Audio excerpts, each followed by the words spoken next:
Hey guys, welcome back to the channel. This is story about What If Naruto x Hippolyta Part 1. Before I start, please do support for more amazing content and comments for Part 2. Do consider to subscribe my channel and share my video to your friends and check out the description as well. Let's start the video. Anybody working in Metropolis Paragon Hospital are bound by two rules: never say derogatory things about ramen, and leave the hell away from Dr. Naruto Uzumaki's Kawasaki Ninja H2R motorcycle. The last time someone accidentally scratched his motorcycle while belittling his obsession with ramen, let's just say that certain someone was last seen swimming in a shark pit near the coast of Queensland. Dr. Naruto Uzumaki was a complete enigma. For someone with a Japanese name, his comely feature was that of an Englishman. Some said his well-trimmed mustache reminded people of Luke Evans, while others claimed that his alluring and suave smile resembled Tom Hiddleston, which ultimately made him an infamous heartthrob in the hospital. No one really knew about Naruto's past though, mainly because he always joked about being a ninja, but it wouldn't be a stretch to imagine. A few years ago, a gang war broke out in the hospital. The gunfight should have massacred dozens of innocent lives, but the surveillance camera caught footage of Naruto subduing all the perpetrators in A&E, escorting patients out of the premise, rescuing trapped children from a nearby medical ward, and having a ramen feast in the cafeteria, and he did all that at the same time. After the ordeal, coupled with Naruto's unhealthy love for visiting casinos and drinking shaken and not stirred vodka martini, the staff in the hospital dubbed the eccentric blonde James Bond. Needless to say, he was shameless enough to accept that title with glee. However, his attire left much to be desired. T-shirt, ripped jeans, worn-out sneakers. If he didn't put on his lab coat and stethoscope, one would mistake him as a trigger-happy sociopath. This begs the question, how the hell did he get even employed in the first place? Truth is, even the nature of his employment was bizarre. It involves a coin, a promise, and a girl from another planet. Before he was the infamous department chief of neurology in Metropolis Paragon Hospital, he was busy playing Robin Hood, stealing Yakuza's dirty money left and right and giving it to orphanages, thus he was constantly on the run. I don't get why are we even on the run? Given that they are the Yakuza, and that they are mere humans. Wait, you do know that they are humans, right? You also know that we are impervious to any physical injuries, right? You know we can kill them before they can even blink, right? Right. Right? Answer me, you little shit! Naruto rolled his eyes as he took a sharp turn around the corner of an alley, making insouciant looks behind his shoulder to ensure he wasn't followed. When the coast was clear, he sauntered towards a nearby vending machine. How many times must I tell you, Kurama? I am not going to kill them just because I can. Ah. Why not? Kurama whined. I can rip this planet apart if I want to, but does that mean I have to do it? Wait. Don't answer that question. This is the reason why we can't have nice things, Naruto. It's all your fault. You and your stupid conscience are going to get us killed one day. The blonde chuckled. You do know that I can't die, no? Oh? Getting cocky now, huh? Show some respect to your elders, ungrateful punk. Who died and made you god? Naruto shut off his thoughts and rummaged his pockets to dig out some loose change, but during his endeavor, a 50-cent coin fell from his grasp. Scratching his scalp in frustration, the blonde traced after his coin, but it halted right before the foot of a young girl. Hey!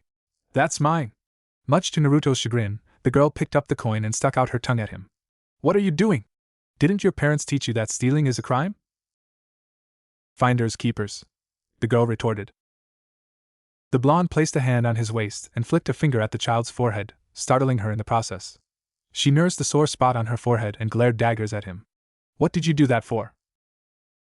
Naruto stared at the girl incredulously. That's my line. Now play nice and return it to me. Or what? The girl probed with a haughty sneer. Or you're gonna get a spanking from me. Naruto narrowed his eyes, knowing that the relentless girl wouldn't budge, so an idea came to him. Fine. We both want the coin. Let's play a game. Winner gets to have it. The girl's eyes lit up. A game? Yeah, but first, tell me your name. Mary. Mary Batson. What's yours? Naruto grinned. I'll tell you if you win. Hey. No fair. The blonde squat down, maintaining eye contact with the boisterous Mary while he was at it. His cheeky grin was still on his face. Life isn't fair. Get used to it. Now I'll explain the rules of the game real quick, so make sure you listen attentively. You're gonna toss the coin in the air, catch it with either hand, and I'm gonna guess which hand has the coin. Sounds simple? Mary grinned toothily. Yeah. Good, let's play. Eagerly, the girl flipped the coin, but when she was about to catch it, the blonde had already caught it in midair. Mary's eyes widened in shock, registering the fact that she was tricked, and pouted furiously at the blonde. You cheated. Heh! Naruto wrestled himself to a standing position. I never said no cheating. The blonde stuck his tongue out at the girl, who was on the verge of tears. However, to Mary's surprise, a beautiful woman with lustrous black hair fashioned in a punk and rock style had come and smacked the back of Naruto's head crudely, causing him to yelp like an indignant 5-year-old. I let my eyes off of you for 1 minute, and I find you bullying a little girl in broad daylight. Grail was the no-nonsense, shoot-first talk-later kind of woman who had been by Naruto's side for many years. Despite the fact that she looked like the love child of Michelle Rodriguez and Gerard Butler, she had many insecurities. Some would say she had a chip on her shoulder, partly because she had some serious daddy issues with her father, who happened to be the notorious dark god of apocalypse, Darkseid. Me? Bullying her? Naruto pointed an accusing finger at the girl. She was robbing me. It's highway robbery, I tell ya. You gotta believe me, Grail. I wouldn't if I were her. Shut the fuck up, Kurama. No one asked for your opinion, you oversized hairball. Come down here and set it right in front of my face, squirt. Grail scoffed at the blonde, snatched the coin away from his hand, bent down, and smiled cheerily at Mary. Here's an extra $1. Go buy yourself some ice cream with it, Kay? The girl beamed her happiest smile at Grail and accepted the coin. Thank you so much, big sister. Ruffling Mary's hair, the daughter of Darkseid ushered the girl away. Make sure to stay away from this Mina, jabbing with her thumb at the astonished blonde at her side, who looked genuinely hurt. Grail smirked. If you see him next time, Kay? Mary nodded fervently, pulled down her eyelid provocatively at the exasperated blonde, and skipped away. Naruto was screaming bloody murder inwardly, pulling his hair in frustration, and glaring at Grail with eyes reflecting betrayal. He caught a glimpse of Mary turning to him, shaping a L with her fingers, and placing it atop her head, grinning triumphantly at the infuriated blonde. Did you see that? Naruto exclaimed. She's a demon. She's just a little girl, Naruto. Grail supplied. Besides, aren't you being a hypocrite? You gave away the money you stole from the Yakuza to needy children, but you get pissed off at a girl from taking a mere 50 cents from you. I never said I wasn't a hypocrite, Grail. In fact, I'm a proud, handsome hypocrite. Flashing his sparkling white teeth at Grail, Naruto did a strongman pose, but deflated almost immediately when she shoved a stack of flyers to him. Can you not? Can't you just inflate my ego for 2 seconds and not care about work for just one moment in your life? Grail scowled. You promised me you're gonna sponsor the tuition fees for my medical school. That's the reason why I joined your escapade with the whole robbing the Yakuza ordeal in the first place. Instead of giving it to me, you threw our effort to charity. All of it. You didn't even spare $10 for me to grab something from Taco Bell. Draping a hand over Grail's neck, the blonde pulled her face close to his chest. Unbeknownst to the blonde, Grail's heart was racing, and she thanked God that Naruto didn't have super hearing, because he would have heard her heart thumping loudly within her chest, but she did her best to hide her flustered state. Don't lie to me, Grail-chan. You enjoyed playing Robin Hood's sidekick the whole time, didn't you? Shut up.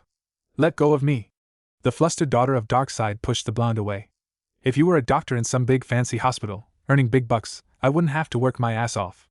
I should be living a cushy life like a princess. I want to be a billionaire so freaking bad. Life is tough, Grail. The challenges you face in life helps build character. Naruto lectured sagely, but the bright smile he carried never once faltered. Besides, if I were to give you whatever you want, then you'll never get to appreciate life at its fullest. Be thankful for the hard times. They make you stronger.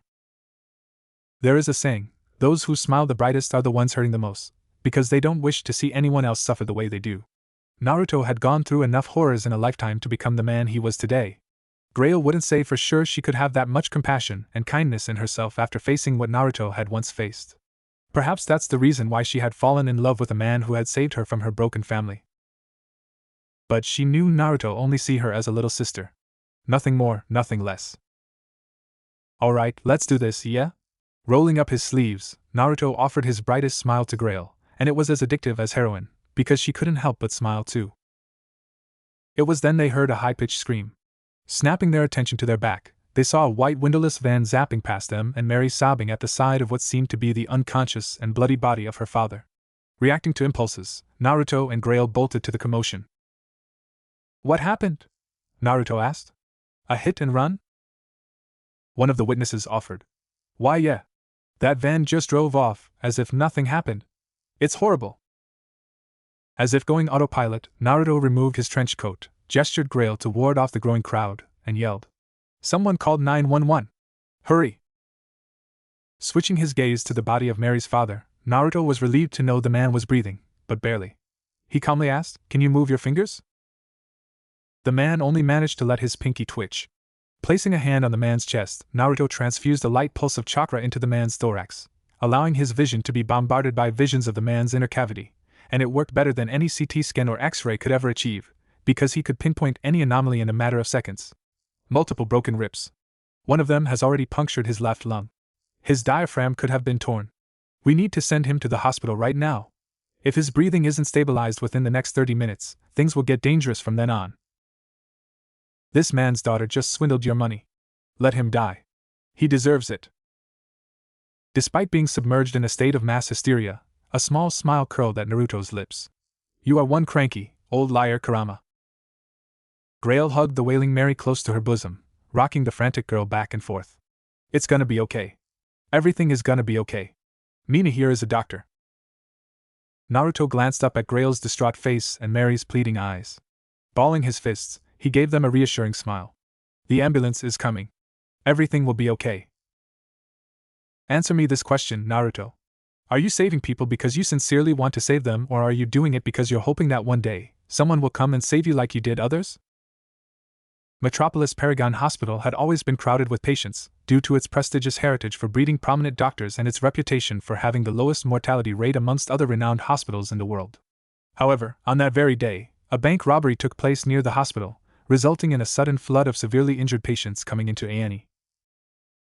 Professor Diana Prince led a platoon of doctors into the emergency ward. Her confident gravitas demanded only obedience and respect from her peers. Steady your hands when you attend to the patients, no matter how dire situations may be. Am I clear? Crystal, ma'am, the doctors yelled in unison. Move out, Diana exclaimed, moving in a gait befitting of an aristocrat across the emergency ward. Her composure never once wavered. It was at that time when Naruto, Grail, Mary, and Mary's father were brought into the hospital by the ambulance. Grail was keeping the trembling Mary close to her side, while Naruto was awfully composed. When the paramedics rushed Mary's father to the emergency ward, Naruto was making himself comfortable, pouring himself a warm cup of water from the dispenser and taking careful sips. Perturbed by Naruto's nonchalance, Grail chastised. Naruto! Do something! The blonde blinked. What do you want me to do? I'm not a doctor. They are. Tilting his chin at the horde of doctors scrambling in disarray to their patients, Naruto heaved a heavy sigh. 15 minutes flew past, but all the other doctors were occupied with other patients that they had not noticed Mary's father was in need of medical attention too. We both know that's bullshit. Grail gritted her teeth and pointed a finger at the disproportionate ratio between the abundance of patients requiring immediate attention and the lack of doctors tending to everybody. Something must have happened. A&E usually are not this crowded. The doctors can't attend to everybody at once, especially when the number of patients easily outnumber the doctors 10 to 1. Nobody is attending to Mary's dad. You. I'm not a doctor, Naruto interjected. Besides, I can't risk getting sued by the hospital because I was masquerading as a doctor. I still have to help pay your school fees, remember? To hell with my school fees, Grail roared. If I have to sacrifice medical school for Mary's dad, then I'll do it in a heartbeat. No question asked. Isn't that what you taught me all these years? To rise above principle and do what's right, not what's easy. The blonde averted his gaze and stood up from his seat, but he was surprised when the girl tugged at his hand. If I pay you, will you save my daddy?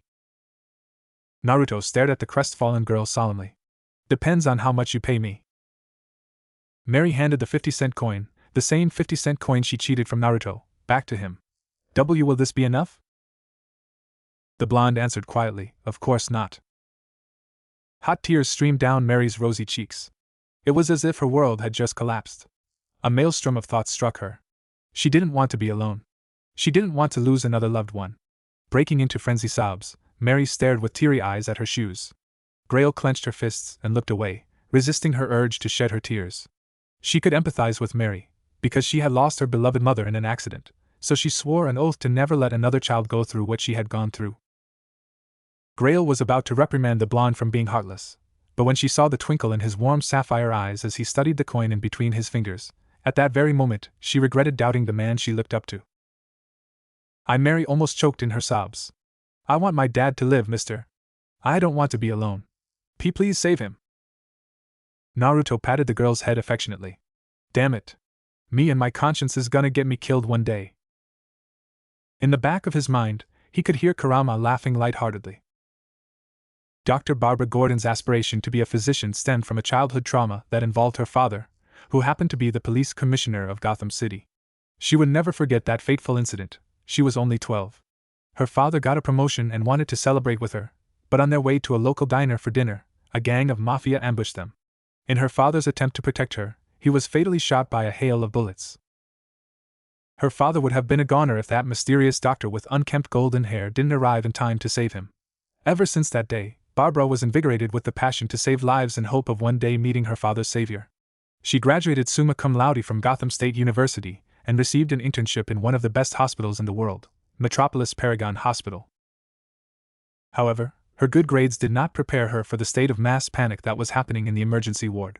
Her mind was overwhelmed with the screams reverberating in the hallways. As she was about to attend to a nearby patient, she was pulled to the side. Aggravated and annoyed, Barbara turned to the perpetrator with unkempt golden hair and scowled. What can I do for you, sir? I'm kinda busy. This patient is having cardiac arrest. I need a defibrillator now. Barbara frowned. Who are you to order a doctor? Are you a doctor or a thug? Go get it. Now. The dazed and befuddled intern nodded hastily and went to retrieve the machine. When the bemused Barbara brought the defibrillator to the bedside, the enigmatic blonde administered the device like an experienced doctor would and shouted, 200 joules, now. You can't do this without proper. I said now. Barbara swallowed down her consternation and pride, and did what she was told. Delivering the shock into the patient's chest, the blonde growled. Again. The young intern watched in silent awe as the stranger performed a successful resuscitation for the dying patient. There's blood pooling in his lungs. Get me a 28 FR chest tube now. Aye. Pull yourself together. You're a goddamn doctor. If you can't even control your emotions in times like these, how do you expect your patients to entrust their lives in your hands? Now go and get me those damn chest tube. Nodding wearily, Barbara bolted to the medicine cabinet, dug out the required tool, and brought the chest tube hurriedly to the blonde. Without hesitation, he applied anesthetic on the side of the patient's chest, plunged the blade of the scalpel into the designated spot, and skillfully inserted the chest tube. Hold the patient down. It will be a hassle if the patient starts to thrash around.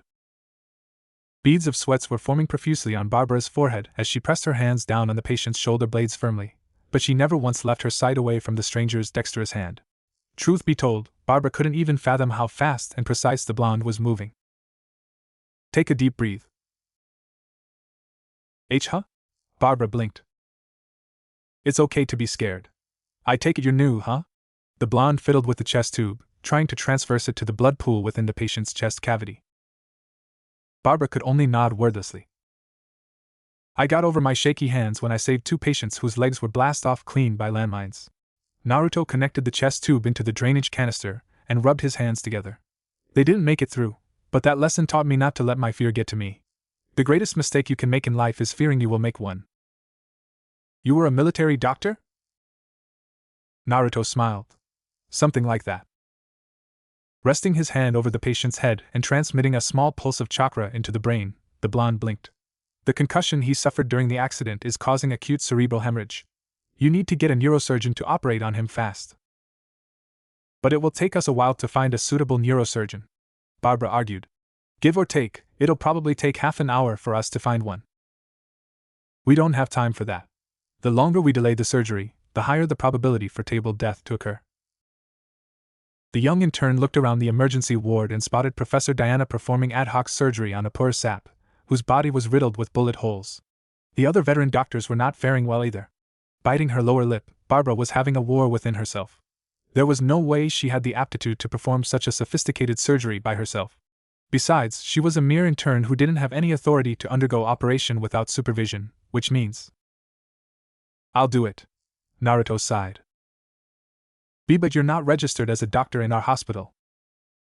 Is now the time for something as trivial as that? The blonde growled and jabbed with a finger at the dying man. Look at him. The patient is going to expire if we don't do something. If you have the time justifying the necessity of obliging to regulation, then I suggest you to take those precious time and put it to good use. A doctor should put the patient's life above all else. I intend to make sure he lives, so are you in or what? Why? Barbara narrowed her eyes, dubious about the stranger's ulterior motives. Why do you want to save him? Because I made a promise to a girl. A promise that involves me saving her dad no matter what. Now, are you going to help me keep that promise or are you going to be a hindrance? The intern grimaced. I need to report to my supervis. We don't have the time for that, Naruto retorted heatedly. Make a decision now. Fine. Barbara started pushing the hospital bed to the doorway. Let's go. I'll bring you to the operating room. Naruto smiled and nodded. Good girl. A wave of nostalgia washed over Barbara. His charming yet soothing voice that somewhat calmed her nerves triggered a fragmented memory to resurface. She could have sworn she had heard his voice before. Shaking her troubled thoughts away, Barbara was determined to get her task at hand completed. Her conviction only grew stronger when the charismatic blonde offered her a kind smile. We need an anesthesiologist. You know one? Barbara blinked. I'll help. The source of the husky, yet enchanting voice belonged to a bodacious woman with coiffured black hair. Her beauty was elegance personified, and when she raked a hand through her silk-like hair, it was as if she was shooting for a Victoria's Secret commercial. As a doctor, she surely didn't dress like one, because her white corset, black miniskirt, fishnet stocking, and high-heeled shoes made her look more like a seductress than a physician. Perhaps Naruto had watched too much movies, but this woman standing before her, with sparkling emerald eyes that let off a vibe of mischief, was what a femme fatale in a typical 80s spy movie would look like. Brushing a few strands of ebony hair behind her ear, Dr. Zatara's crimson lips curled up into a Cheshire grin. I know I'm attractive, but if you keep your eyes on me for too long, your patient will die soon. Careful, Squirt. This one screams bad news. She's a magician. Pardon? Instead of pulling bunnies out of hats, these magicians prefer pulling hats out of bunnies. You catch my drift? How do you pull hats out of bunnies? I mean, where do you even pull it out? Oh, that's 50 Shades of Nasty. Exactly. Zatanna was used to guys falling head over heels in love with her, but when Naruto unexpectedly took a bold step forward, erasing the distance between them, and plucked a bead of rice from the side of her plump lips, all the while schooling his expression, she found herself intrigued with the man. When it comes to my patients, I'm never distracted. So I take it you're an anesthesiologist? Nodding slowly, Zatanna fixated her curious gaze at Naruto. Barbara harumphed loudly, breaking the tension in the air. Operating room 2 just free up. Shall we? To say Naruto was one of the most skilled neurosurgeons Barbara and Zatanna had ever seen was the understatement of the century. He was able to perform a flawless craniotomy in record time, but he had bolted out of the operating ward afterwards like his life depended on it, leaving Barbara and Zatanna awestruck and confounded. What happened here? Diana's domineering voice echoed within the chamber. Her voluptuous figure loomed ominously before a trembling Barbara and an annoyed Zatanna.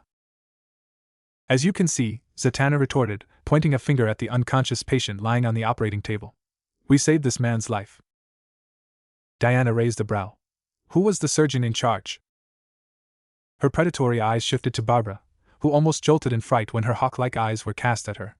I wasn't the surgeon in charge. Then who gave the green light to this surgery? Shrugging nonchalantly, Zatanna removed her gloves, all the while avoiding Diana's gaze. Some stranger demanded to operate on the patient. Since all the other doctors had their hands full, I'm not going to look a gift horse in the mouth when he offered to help operate, especially when said horse is way better than any neurosurgeons I have worked with, and that's saying something. And you just let him do as he pleases? Diana said. Venom was practically dripping from her tone. Zatanna glanced up and met Diana's unforgiving glare. He saved the man's life. That's all that matters. And what if he couldn't? Anybody would have succumbed to Diana's smothering aura, but not Zatanna. She stood tall and proud without exuding any traces of fear. I'll take full responsibility then, Professor Diana. But, as it seems, the stranger not only saved this patient's life, but the hospital's reputation as well. If news got out that our hospitals were understaffed and unintentionally allowed a patient to die under our watch, guess whose head is on the guillotine? Diana scowled. Are you threatening me, Dr. Zatanna? I'm stating facts, Professor Diana. Zatanna responded with a devil-may-care attitude. Since when did we doctors put rules and regulations above our patient's life? Exhaling a seething breath, Diana regained her composure, pinched the bridge of her nose, and feigned a smile. Where did this stranger go? Beats me. Zatanna let out a yawn. He ran away after the surgery. You should see that man work. He's a miracle worker. No doctor can pull off that surgery without a decade worth of experience. Anyway, my shift is over. Barbara straightened herself. Yes. Clean up the mess and find a room for the patient. The dark-haired beauty commanded coolly, gave Diana a respectful bow, and strode past her. Naruto was strutting jovially across the hospital's corridor like Leonardo DiCaprio would, humming to Maroon 5's Sugar exuberantly. Grail appeared beside the blonde, catching up with his pace. She noticed the blonde was smiling as if he had struck lottery. Placing her hands behind her back, Grail smiled cheerfully. Thanks for saving Mary's dad. Fiddling with the 50-cent coin in his grasp, Naruto smirked. I didn't do it for free. For a mere 50 cent? Grail teased, pinching his bicep playfully. Admit it, Naruto. You're a big softy. You act tough and all that, but inside you is a teddy bear, waiting to be cuddled and hugged. Shut up, Grail. The blonde exclaimed, his face flushed with embarrassment. I'll have you know that I have a reputation to uphold. The daughter of Darkseid quirked a brow. What reputation? She erupted into a guffawing frenzy, all the while pointing a mocking finger at him. Rolling his eyes, Naruto couldn't help but chuckle. His clumsiness got the best of him though when the coin in his hand dropped, causing him to mumble obscenities under his breath. It was déjà vu all over again. The coin bounced its way to a pair of gray Crocs. Gazing up, Naruto found himself face to face with a very angry woman. Was it wrong for him to say that the woman looked incredibly sexy when she was puffing in rage? Are you a horned dog who forgot to shag for 10 millennium? Get your head out of the gutter and start using some common sense, you dunce. This woman is more dangerous than Sharon Stone in Basic Instinct. But she's hotter than Sharon. You're missing the point. The beautiful woman with cascading mahogany hair was scrutinizing him with dangerous eyes. Yeah, she's eyeing me out like I owe her $1 billion. Not that, you incorrigible fool. Her posture, her stance, and her physique screamed seasoned warrior. She can conceal all she wants, but there is no hiding that divine power within her. Now that I think about it, there is something awfully wrong about this hospital. Don't you find it strange that there is an exodus of supernatural beings residing in this hospital? What can I say? I'm a trouble magnet. If only I can say the same thing when it comes to hot chicks. Diana crossed her arms under her ample bosom. Are you the one who did that illegal surgery in my hospital? Your hospital? Naruto scoffed, before he took a squint at the professor's name tag. I don't see your name written on the walls, Professor Diana Prince. Even if you're a doctor, you need a permit to operate at foreign hospitals. That's standard protocol. The blonde scratched his scalp in frustration. That's because it was an emergency. Your license can be suspended if we report to the American Medical Association. Naruto paused and shifted his frosty gaze at Diana. The pregnant pause lasted for quite some time, even Grail was unsettled by it. Go ahead then. Diana stared in disbelief at Naruto. What? Do it. The dauntless blonde closed his distance between him and the professor. If the media were to know your hospital relied on a foreign doctor like me to save your sorry ass, can you imagine what the publicity would do to your hospital's reputation? I'm pretty sure your precious AMA will be more than happy to send down investigators to dig out whatever deep, dark, naughty secrets you guys have been hiding. Clenching her fists, Diana bent down to pick up the 50-cent coin, stored it in her breast pocket, and glowered fiercely at the blonde. I do not respond to threat. I make them. Don't think for a second you can play with fire and get away unscathed, boy. Naruto elbowed Grail's forearm playfully. I guess someone is on her period. Without hesitation, Diana grabbed a handful of cloth from Naruto's shirt and pulled it violently to her. Do you think this hospital is a playground to you? An overzealous Kurama was drooling with anticipation as he chanted aloud in glee, Fight, fight, fight, fight, fight. The blonde chuckled, unfazed by the brunette's aggression, and quipped, No, but I think you're overcompensating your sense of worth by wearing slightly masculine clothing, being too aggressive than your male colleagues for anybody's liking, which gives you a prickly demeanor. I guess your peers mistook your pride for being a dragon lady as arrogance, girl. His jest and anathematization should have gotten him killed, so he thought, but Diana abruptly did a 180 and allowed an angelic smile to grace her lips. She let her firm grip over Naruto's shirt loosened, straightened his collar, and stood a little straighter. Men, always assuming, always criticizing, but never reflecting. That's the fallacy of your DNA. You thought you can rile me up with small talks? Let me tell you this. I am not the sort of enemy you want to make. Ah. Shots fired. Do you know when a woman stops arguing with you and starts agreeing with whatever you're saying, that's when shit is about to get real. Right now, she just went from Tony Montana to Miranda Priestley, and from what I gathered after watching Devil Wears Prada, you are about to get your nuts bisected. That's awfully graphic, Kurama. You're a doctor, Naruto. Crushed balls should not faze you. Shut up. Even doctors feel pain, okay? Kurama snickered. You're in the danger zone. I think you have no idea who you're talking to, Kurama. Allow me to rephrase the great old Walter White. I am not in the danger zone, Kurama. I am the danger zone. A guy opens his door and get his butt whooped, and you think that of me? No. I am the one who whoops the butt. Why are you not speaking? Diana scoffed. By the gods, do you really have that much audacity to ignore me when I'm talking to you?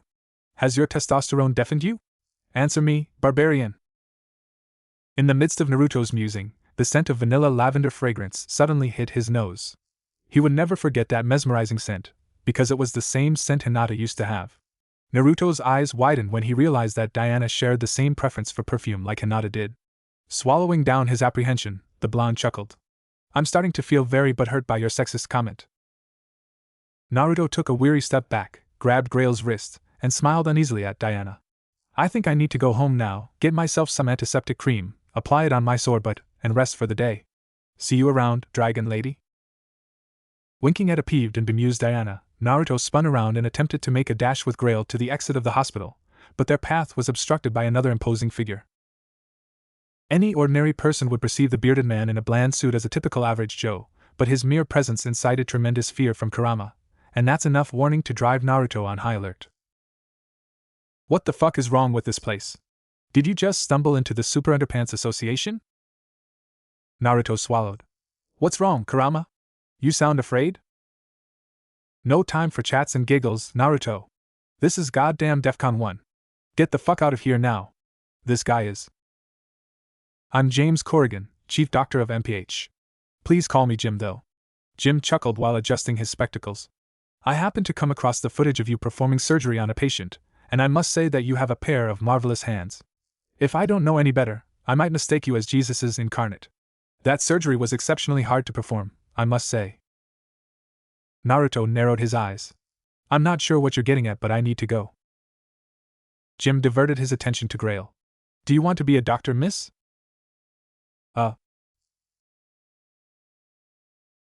The chief physician smiled. Let's make a deal, shall we? Pointing a finger at Naruto, Jim offered.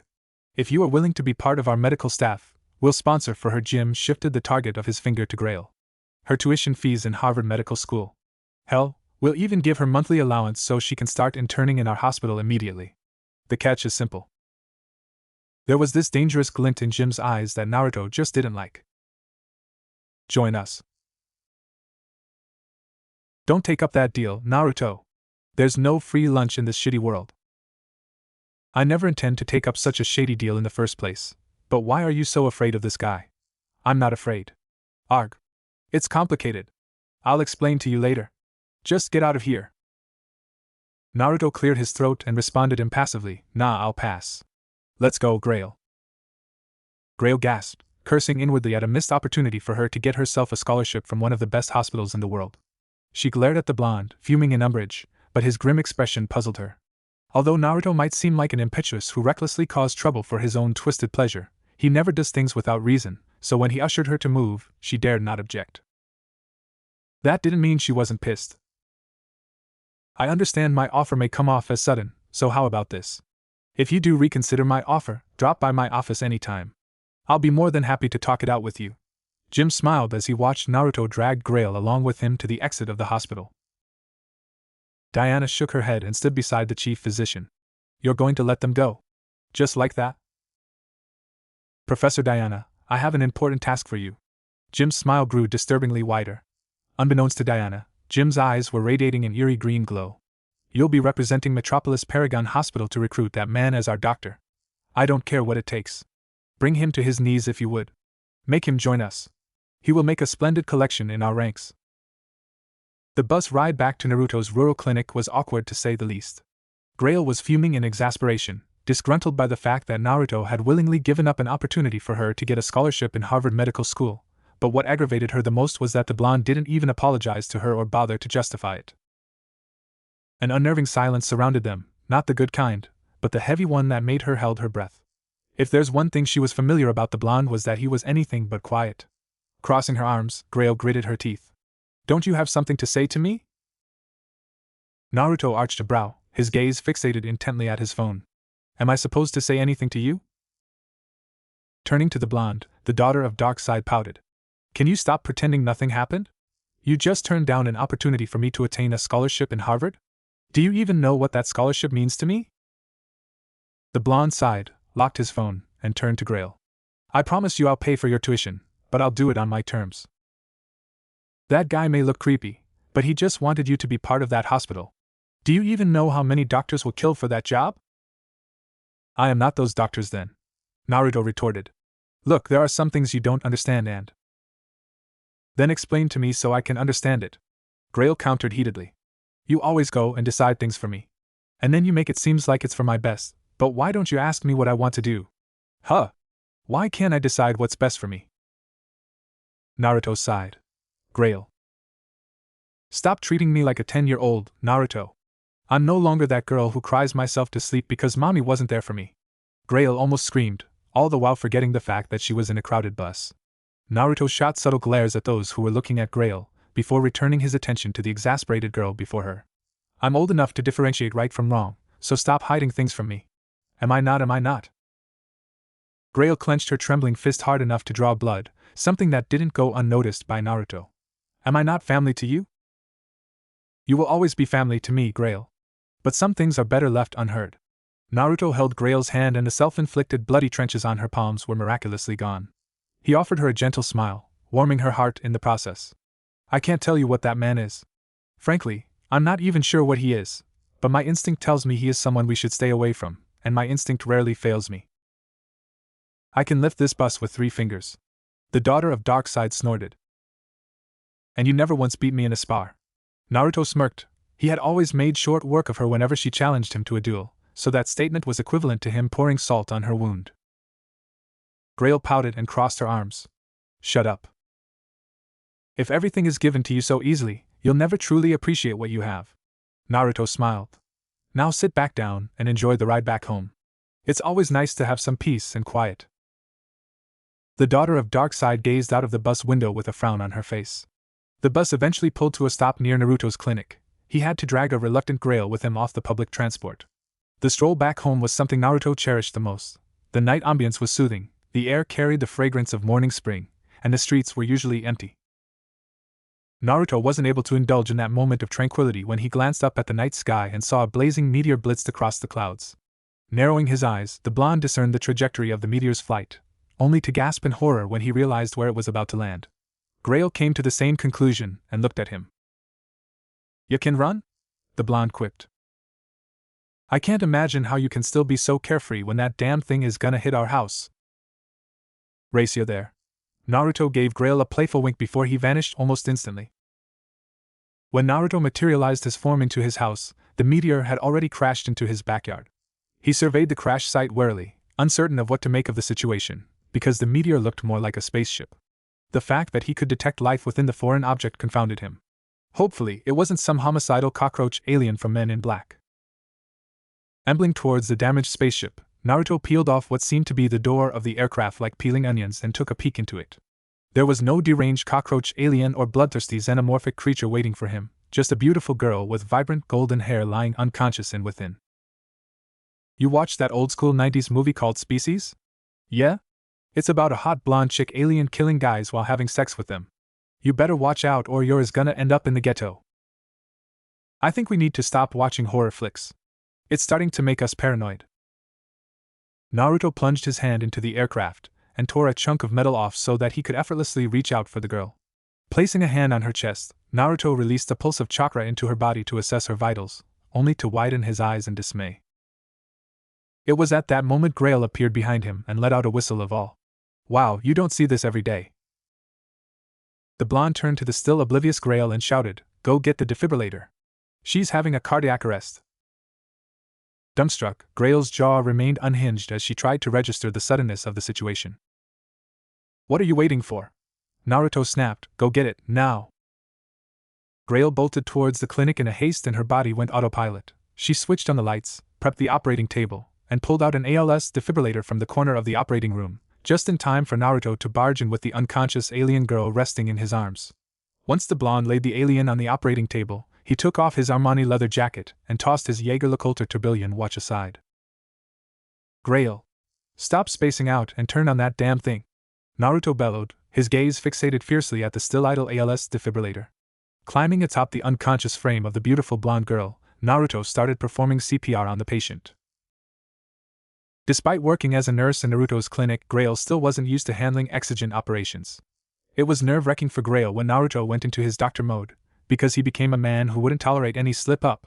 God knows how many scoldings she endured from the blonde when she couldn't find a proper vein in the patient's elbow pit for injection, but his stringent attitude made her stronger. Swallowing down her trepidation and shaking off her trembling hands, she gave herself a determined nod and readied the defibrillator. "Doctor. 200 joules, ready." Naruto took the paddles and dexterously applied shock to the alien girl. Again. Biting her lower lip anxiously, Grail watched in silent awe at Naruto resuscitating the alien, who looked awfully like Sarah Underwood than E.T. Yes, Grail used to be an avid fan of Playboy magazines, but nobody could blame her for having such guilty pleasure, because if Naruto didn't carelessly leave stacks of those lewd stuff lying around the house like as if they were decors, she wouldn't have become a closet pervert. Don't judge. "Grail, you're spacing out again. If you're not gonna be any help, then get out of my or." Snapping out of her trance, Grail stood rigid. "I'm sorry, doctor. I don't need your goddamn apologies. I want you to be focused," Naruto exclaimed heatedly. "Get ECG prepared. Her pulse is coming back, but we need to monitor her heart rate." "Yes."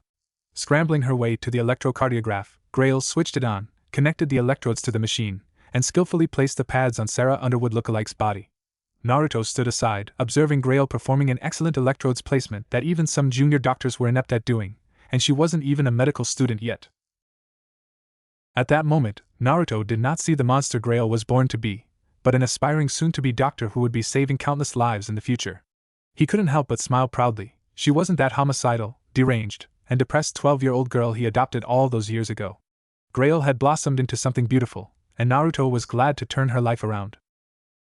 Folding his arms, Naruto raised his chin and gazed at the electrocardiograph, analyzing the report with narrowed eyes. "Grail, tell me what you think about her ECG." Glancing at the data on the screen, Grail harumphed, brushing strands of raven hair behind her ear.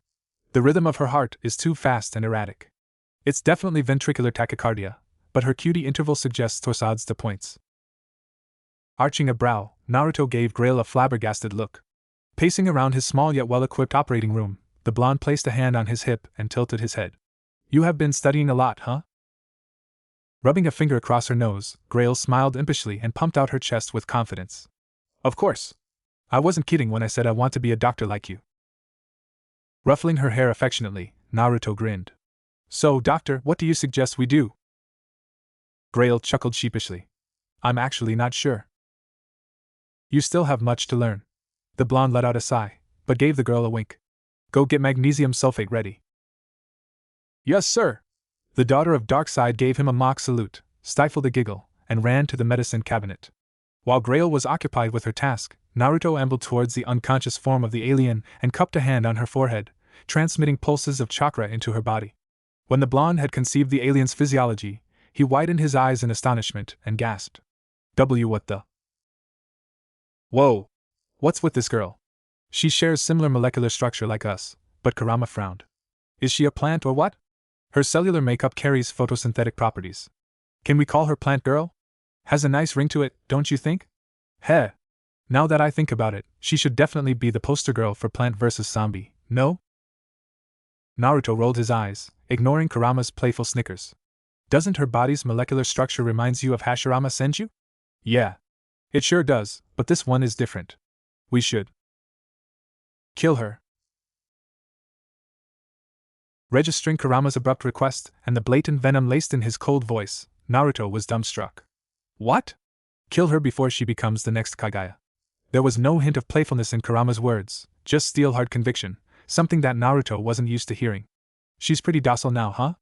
It's gonna be easy to slit her throat. Hell, she's not gonna feel anything anyway. You're a doctor, aren't you? Surely you know where her brachial artery is. One clean slice and we can grant her an easy death. Oh, Kurama, you. We can't trust anybody to have such powers. Nobody should attain the power of gods. Put her down, Naruto, before she becomes a rabid dog. Kurama. Are you hearing me?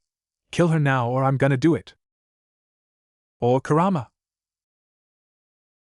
Don't talk back to me, Naruto. Kurama's furious roar wasn't just blind rage, because Naruto could feel fear and desperation emanating from his tone. I can already foresee the mayhem this thing will wrought. In case you have forgotten, let me remind you.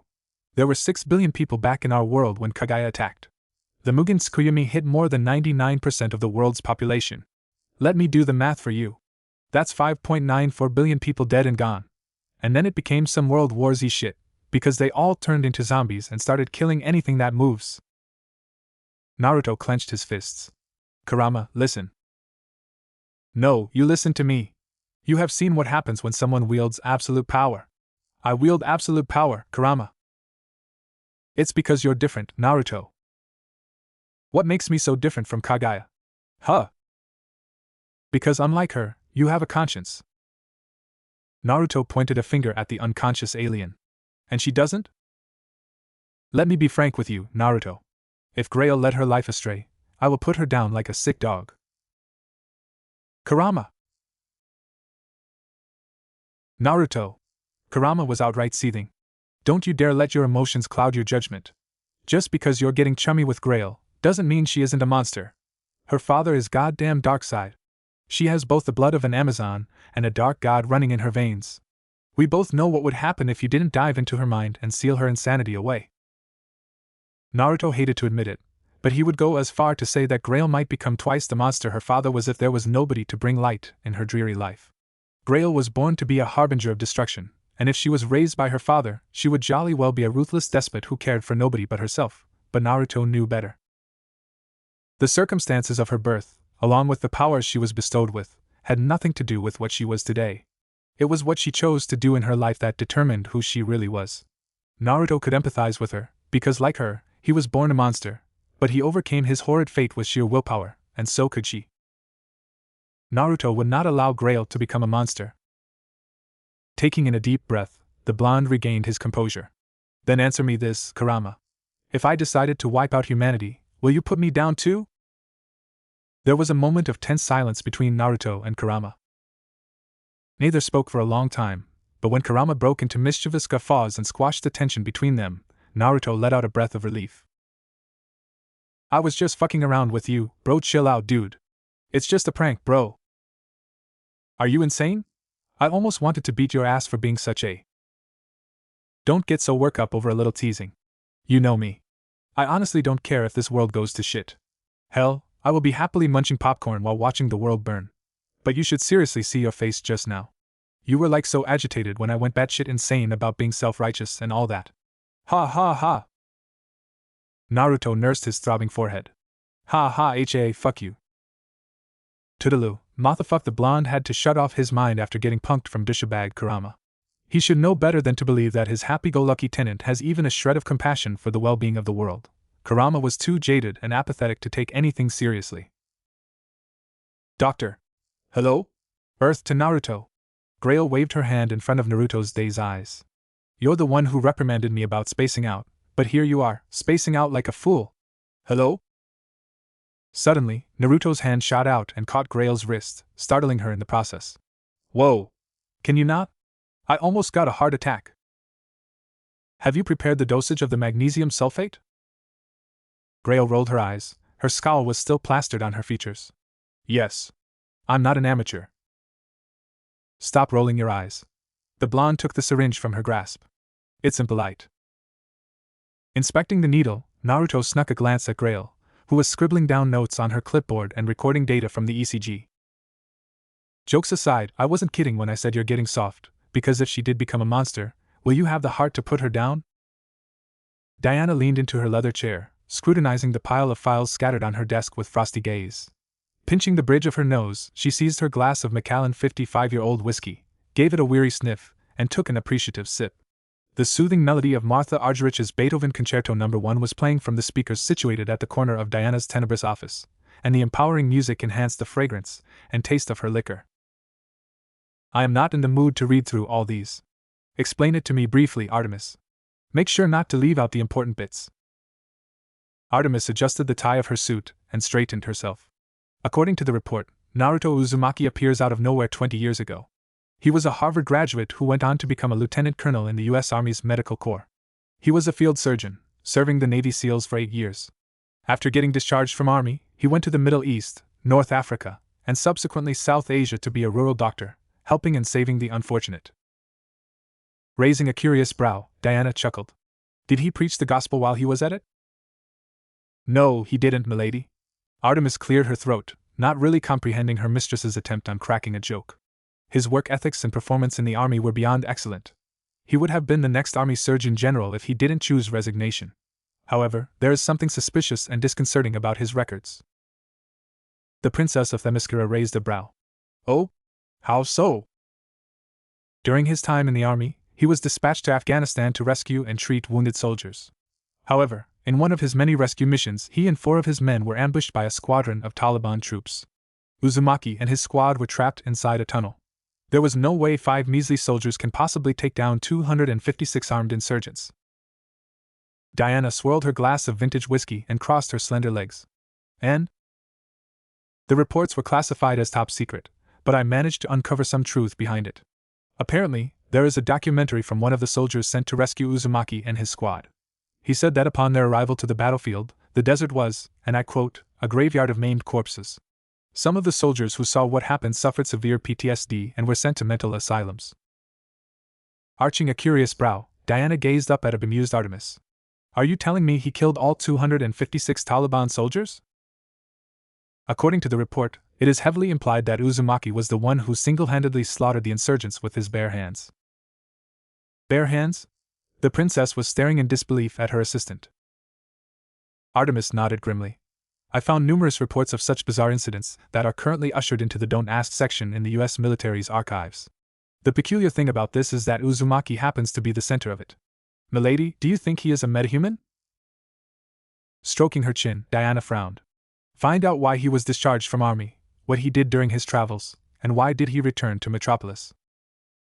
Grabbing her Bentley's key fob, Diana stood up from her seat, stalked towards a petrified Artemis, and cupped her assistant's chin.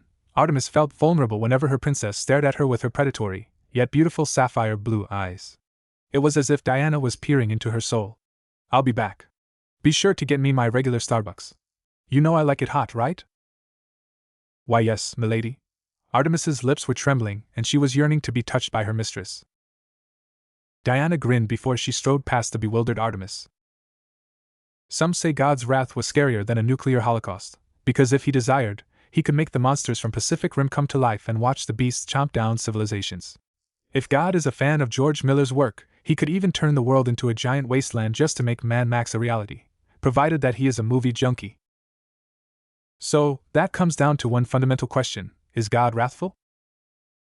Jim Corrigan could answer that question, because he was the specter, a persona of God's untamed rage, bequeathed with the power to annihilate all of creations if it was justifiable.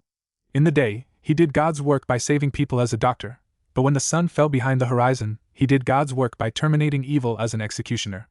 Donned in a green cloak, Jim oversaw the skyline of Metropolis, a city that looked very much like a jungle of great monoliths that were built by glass and concrete. Taking a puff from his Cohiba cigar, Jim took in the night breeze and narrowed his eyes. What brings you here, stranger? The phantom stranger was someone nobody wanted to see in a night alley, because his top hat and eerie white eyes, coupled with his gruff voice that was deeper than Liam Neeson's, could intimidate even the A-team. Tipping his hat, the phantom stranger grinned. The usual business. I see that you are doing well, Spectre. Your presence always means trouble. Jim sighed. Surely you didn't come here on your own accord just to have a friendly chit-chat with me.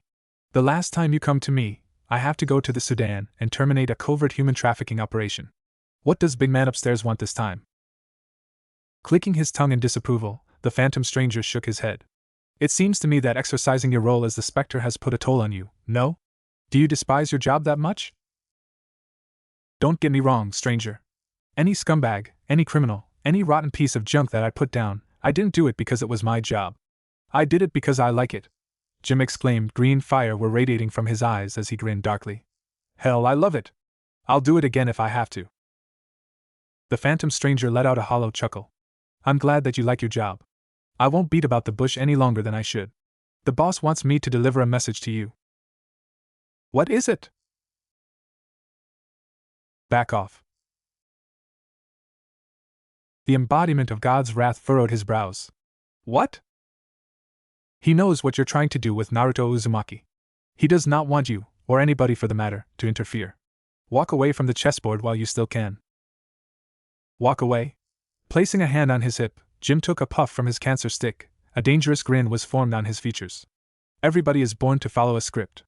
I am destined to be the Spectre, as well as the CEO of Paragon Metropolis Hospital. You were destined to be a betrayer. We all are born with a purpose and nobody is to be left out from God's plan. But do you know what intrigued me, stranger? The phantom stranger was confused, so Jim elaborated. He has no plans for Naruto Uzumaki. It's like free play for the guy. The boss did not plan a destiny for him. He did not write a script for him. Hell, he did not even permit his residency in this universe from the get-go, because he does not belong here. Why is that so? I do not know, and I don't think we will even come close to know what goes in his mind, but one thing is for sure. Jim crossed his hands. Someone must tie a leash around Naruto Uzumaki's neck. He does not exist within the spectrum of the natural order, and his existence in this universe is causing frightening disruption in a global scale.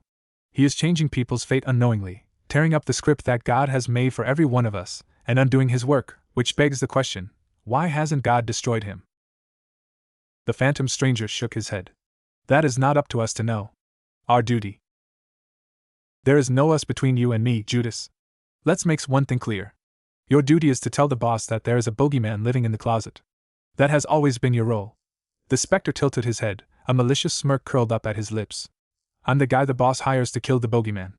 Right now, Naruto Uzumaki is the bogeyman. Why are you so fascinated with Naruto Uzumaki? You were never like this to your targets before. Why now? Stop digging, stranger. Jim scowled. It's starting to piss me off. The phantom stranger shook his head. Perhaps the one who should be kept in check is you, Spectre. It was at that moment an overwhelming pressure slammed upon the phantom stranger's shoulders, almost sending him to his knees, but he withstood it.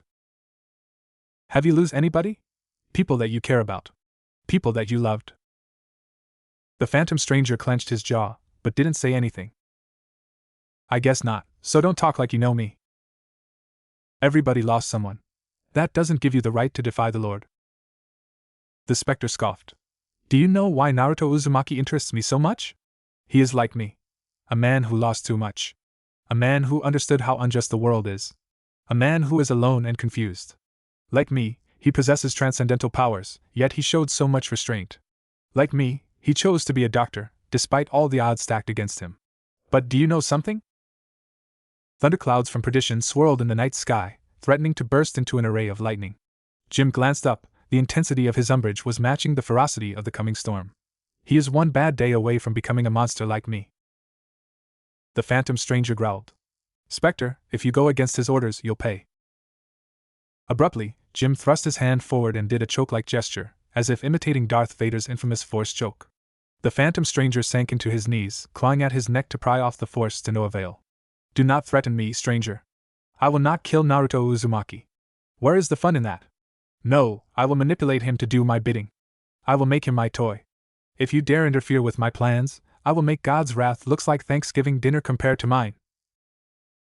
Naruto wakes up every morning just to complete one simple routine, push-ups. He would be topless and sweaty as he performed 2 sets of 1,000 Bruce Lee's one-finger push-ups with a 120-kilogram barbell resting on his back. It was without a doubt that the blonde was built like a brick shithouse, with scars emblazoned on his body as if they were medals. Grail was a healthy woman, so she wouldn't let up the chance of watching Naruto do his thing, but she was anything but unproductive. Dressed in just her pajamas, she would sat on the couch with her Gibson classical guitar resting on her lap. She might be the daughter of a nefarious god, but it was her angelic voice that surprised Naruto. Till this day, if the blonde didn't know any better, He might mistook her voice for Mariah Carey's, because when she sang, he couldn't help but be amazed. The hypnotic sound of her guitar reverberated throughout the living room as Grail lost herself into the sweet strums of her music, playing Birdie's variant of Skinny Love in the warm morning ray. Come on, Skinny Love, just last a year. Pour a little salt, we were never here. My. Staring at the sink of blood and crushed veneer. I tell my love to wreck it all. Cut out all the ropes and let me fall. My. Right in the moment this order's tall. And I told you to be patient, and I told you to be fine, and I told you to be balanced, and I told you to be kind. In the morning I'll be with you, but it will be a different kind. 'Cause I'll be holding all the tickets, and you'll be owning all the fines. Naruto completed his routine and let out a sigh of content. Seizing the towel on the coffee table, the blonde sat beside Grail and wiped his sweats. I see someone is up and early? Putting her guitar aside, Grail smiled. I don't sleep in. Not even on a Saturday? Did you even listen to Rebecca Black's song? The daughter of Darkseid rolled her eyes. I'm more into the classics. Naruto pinched Grail's nose playfully and chuckled. Did you check on the patient before you come down? Yeah. Her vitals are stable.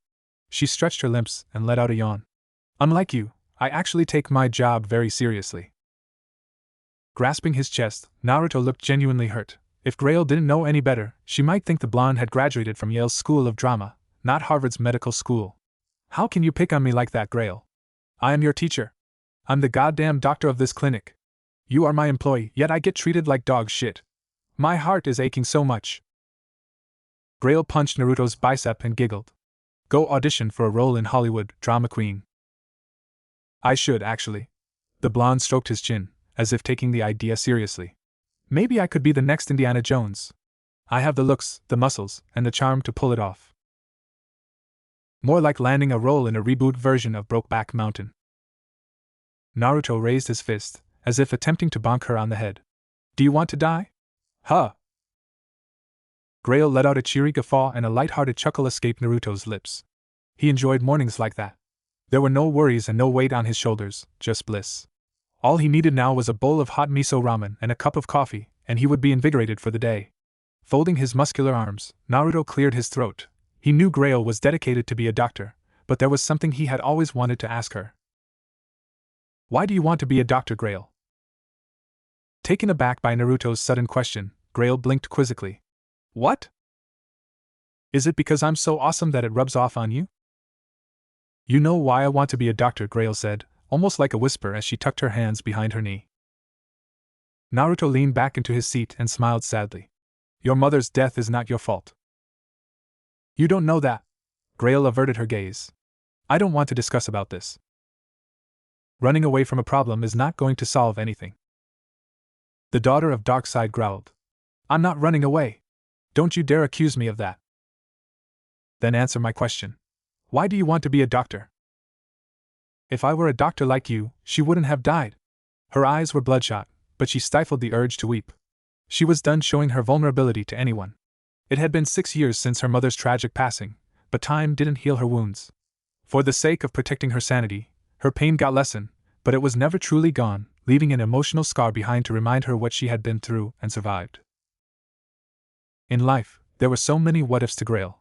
If only she could tell her beloved mother how much she loved her when she had the chance. If only she could be stronger and save her mother from their assailants. If only she could hear her mother nagging at her again about doing the laundry. And if only she could express how thankful she was to her mother for being there for her. But she knew better. There were no what-if. The blonde draped a hand over Grail's slender shoulders and pulled her close to him. Being a doctor is a blessing and a curse, Grail. We aren't gods. We can't save everybody. You were only 14 when that incident happened. She did what any mother would do for her child. I told myself that too. I tried not to blame myself. Grail took in a sharp breath and wiped a tear from her right eye. I told myself that if I were stronger, I could change things. I am strong now, but I still can't change the past. If my good-for-nothing father put in some effort to find me, Mom wouldn't have died. Grail, Naruto interjected. If being a doctor is something that keeps you breathing, then by all means, go for it. But if you have lived your life blaming yourself like that, thinking about 1,000 what-ifs, you wouldn't be the compassionate, kind, and full of energy Grail that I know today. Instead of taking the compliment, Grail was frustrated. Do you have to make that point now? Yes, Naruto replied bluntly. Yes? Grail stared at him incredulously, offended by how lightly he was perceiving her plight. Your past is eating you, Grail. I don't want to see you miserable and ruining your life like that. Clenching her fists, Grail released a seething breath. I'm trying to take responsibility for my mom's death, and you think that will ruin my life? Naruto straightened himself. How do you want to take responsibility of your mom's death? Do you think the guy who sent those assassins after you and your mom will feel remorse after what happened? Do you want to catch that guy and force an apology out of his throat? Is that it? Yes. Grail gritted her teeth. That guy probably sleeps like a baby after doing such horrible things. I would know because I was once an assassin myself, Naruto said. But I told you before, didn't I? A sincere apology comes with appropriate compensation. Sorry is easy to say. Giving appropriate compensation is the tough part. People just don't like giving compensation, Grail. That's why I'm gonna find that guy responsible for everything. And what are you going to do after that? Grail turned to Naruto. Her eyes were burning with murderous rage. I'm going to kill him. The blonde looked away and let out a frustrated growl. The vengeful wrath in Grail's eyes were so similar to Sasuke's. He had seen firsthand what kind of damages such blind and unchecked wrath could inflict on a person.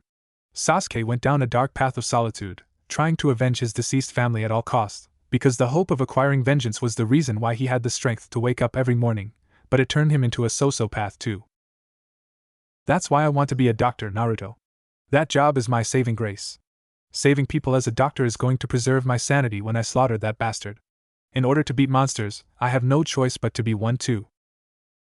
Unexpectedly, Naruto responded without haste. Your mother will not want you to carry hatred in your heart, Grail. Grail scoffed. How can you assume what my mother wants for me? Because all sane parents would only want happiness for their children. That statement almost broke Grail's resolve, but in the midst of her frustration and anguish, she couldn't bring herself to agree to it. Don't tell me to forgive those bastards who killed my mother. Grail clenched her fists. I will never be able to do it. I'll kill that bastard for you, Naruto responded coldly. Will that be sufficient?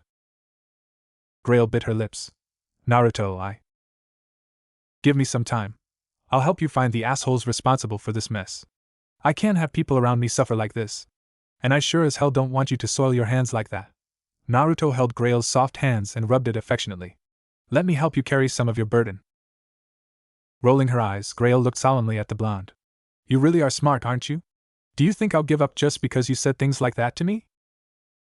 You're smart too. I'm sure you understand what I'm trying to imply. Naruto placing a comforting hand on Grail's shoulder and said, Revenge, destruction, schemes. I'm not that type of person who would get caught up by something like that. I told you that I wasn't from this universe. I told you what happened to my family and friends back in my world. It's killing me not knowing what happened to my wife and unborn child, but I'm not going to fall into misery. I'm not going to give up eating, caring for others, or treating patients just because I met stumbling blocks in my life. Naruto felt as if his age had caught up to him, but he presented a brave and vibrant smile to Grail. Time is precious to me, Grail. And it is precious enough for me to cherish the things I did today. To me, I live my life telling myself that there's no tomorrow, because the world doesn't change for me or you. We could die tomorrow, that's why living at this moment is what matters. Your mother doesn't want you to live your life in constant misery. She would want you to be happy. But that's how I live. I know it takes time to let go of that anger, trust me for someone who knows, so I won't ask you to stop thinking about it, but remember this. Naruto ruffled her hair. I'll always be here to help you. What is hell? Some say everybody is living it. To Kara Zor-El, she concurred to that in a heartbeat, because she was forced to watch haplessly as her parents sacrificed their lives just to ensure she gets to live. If that wasn't hell, Kara didn't know what was, so when she woke up from an alluring voice that sounded like it was from an angel, she thought the nightmare she lived in was over. Kara found herself lying on a pine-framed bed.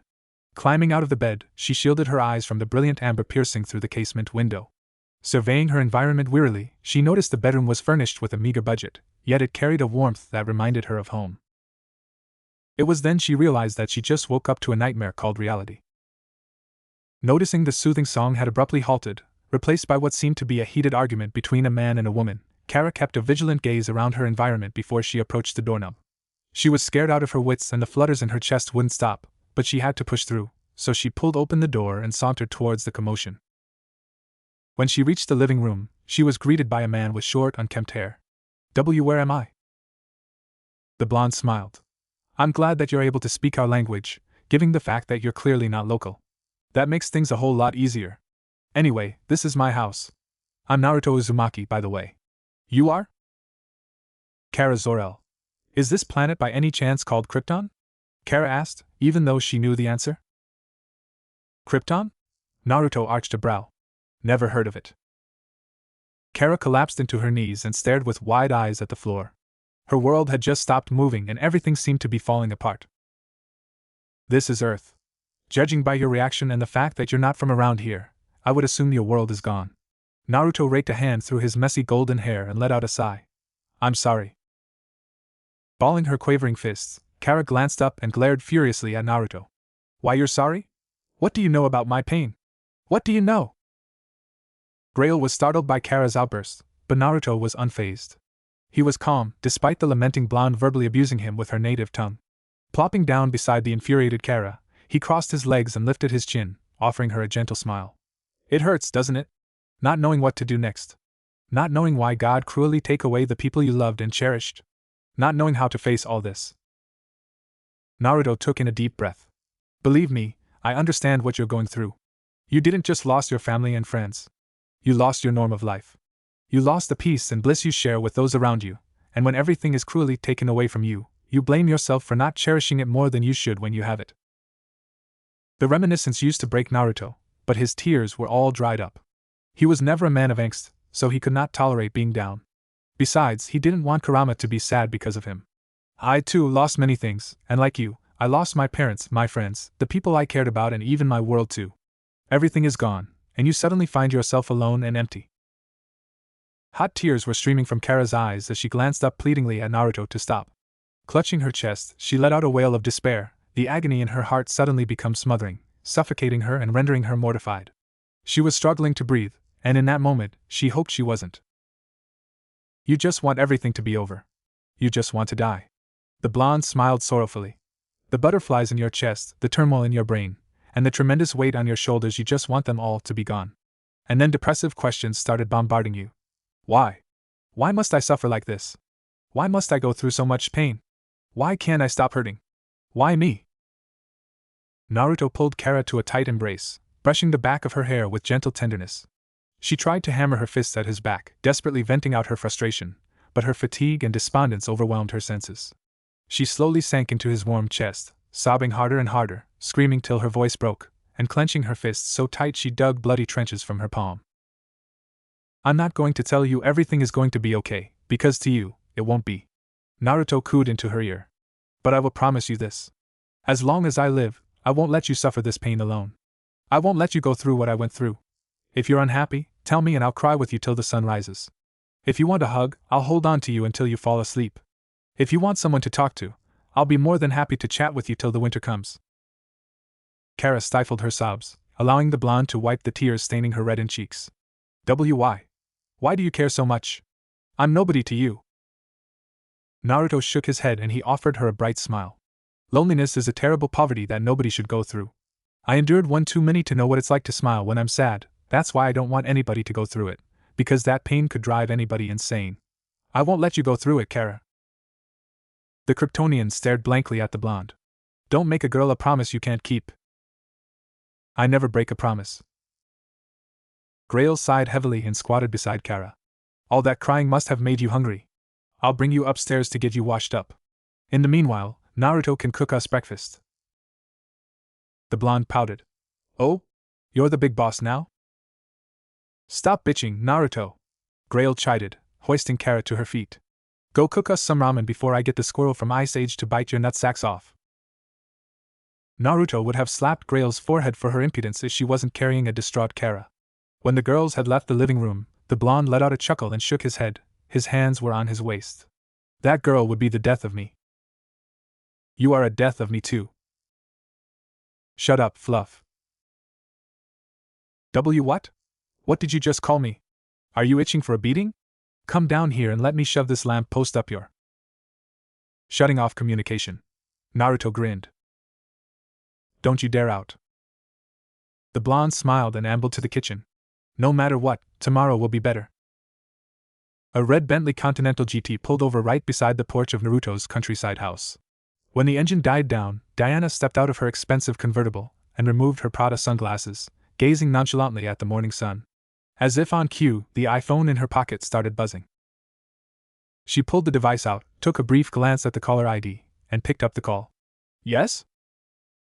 After listening to what she was told, confusion was plastered on her beautiful features. You want me to kill Naruto Uzumaki? Naruto clicked his tongue in disgust, shaking his head and averting his gaze from the sight of Grail and Kara chomping down 5 bowls of Honey Nuts Cheerio, 6 bowls of chashu ramen, 8 plates of Egg Benedict, and 4 glasses of Hong Kong-style milk tea. Pinching the bridge of his nose, the blonde took a sip from his Americano and let out a grunt. If this keeps up, I'm gonna go broke very, very soon. Kara actually had the decency to blush, tidying her disheveled hair and wiping the blemishes from the edge of her lips as a mean to hide her lack of etiquette. Grail, on the other hand, stuck her tongue out at the blonde. Suck it up, Naruto. Now you have to deal with Kara and me. I almost felt sorry for you. Almost. Pinching the bridge of his nose, Naruto gazed at the cheeky Grail with eyes of disbelief. You do know that I'm the dictator of his household, right? I'm the tyrant Aladdin, this house is my Wadia, and you're. I'm Megan Fox? Oh wait. I'm Anna Faris. Grail pointed a finger at herself, her eyes sparkling with hope and glee. Right. Right. No. Naruto shuddered a little too obvious, demolishing Grail's pride in the process. You're the annoying assistant who never fails to get on my nerve. You. The blonde glanced at Kara and pointed a finger at her, who suddenly sat upright. Better don't learn all the bad habits from Grail. She's a bad influence. Grail protested. Don't make me look like a burden. Kara kept her hands tucked underneath her knees and fidgeted her thighs. I thought about it. I don't wish to impose. It will make me a freeloader or some sort, so. Naruto grinned and interjected. Don't worry, you ain't gonna freeload on us. You're gonna learn about how this world works, and how do you do that better than to have you work in my clinic as an assistant nurse? Grail has been my nurse for a very long time, so she'll show you the ropes. Apprehension and anxiousness were written on Kara's face as she snuck a peek at Grail, who was devouring her milk tea with vigor. The Kryptonian shifted her sight to Naruto and scratched her scalp. Nurse? See clinic? I don't quite understand. Are you some form of healer? The blonde blinked, his curiosity was piqued. Yeah, sort of. Don't you have doctors back in your world? We don't need doctors. Our civilization is well advanced enough to cure any diseases and illnesses with our machine. My father is the pioneer of biomedical technology. My mother is the architect and chief engineer for nanotechnology. Kara smiled sadly. In fact, that is how my parents met each other. The collaboration of their work led them to give birth to me. Naruto leaned against the kitchen counter. Then I guess your spaceship crashed at the right place. This world doesn't have some wonder machine that can cure all illnesses. This world needs doctors who can help save people. It'll humble you down a peg when you realize that there is no deus ex machina when it comes to saving lives. In this planet we are hope. It was at that moment the doorbell rang, startling them. Grail arched a brow and stared at Naruto. The clinic's opening hours hasn't started yet. Could be emergency. The blonde shrugged and ruffled his morning hair, which really looked like it got permed. I'll go get the door.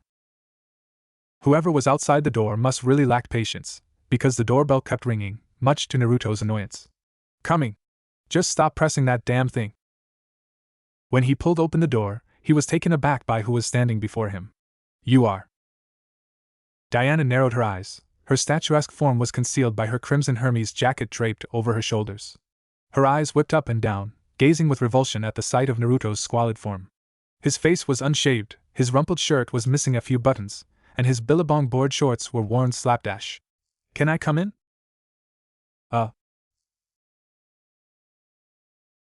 Without waiting for a response, Diana strode past the befuddled Naruto and barged into the premise, much to his astonishment. Wait, I didn't say you can come in. What a cozy place you got in here.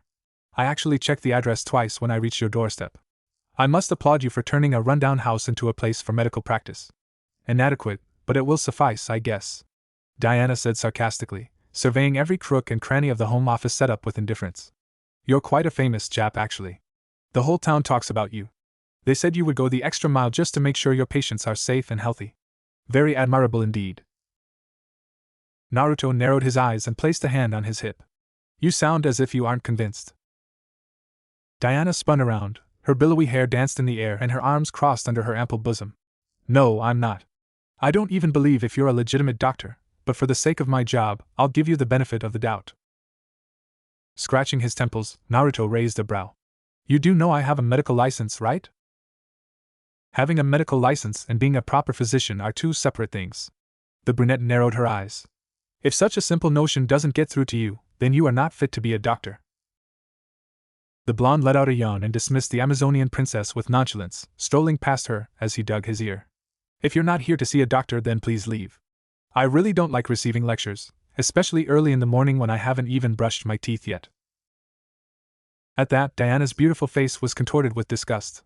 Do you even comprehend the importance of having basic hygiene?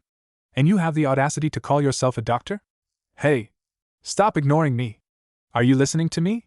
The brunette trailed after the blonde, who was ignoring her for the most part. Are you not going to stop walking?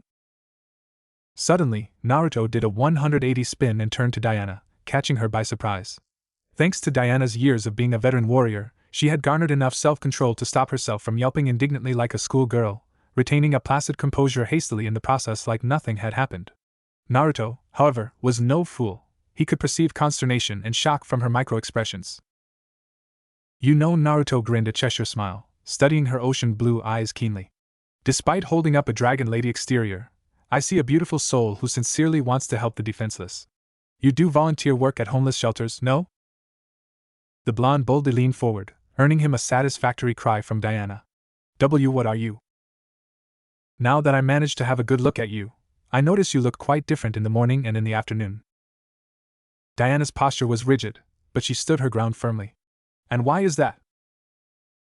Naruto threw his hands behind his back and sucked in air. His impish grin was still tugged at his lips. The first time we met was a late afternoon, yeah? Now that the morning sun shines at your face, I can't help but notice that you look extraordinarily pretty.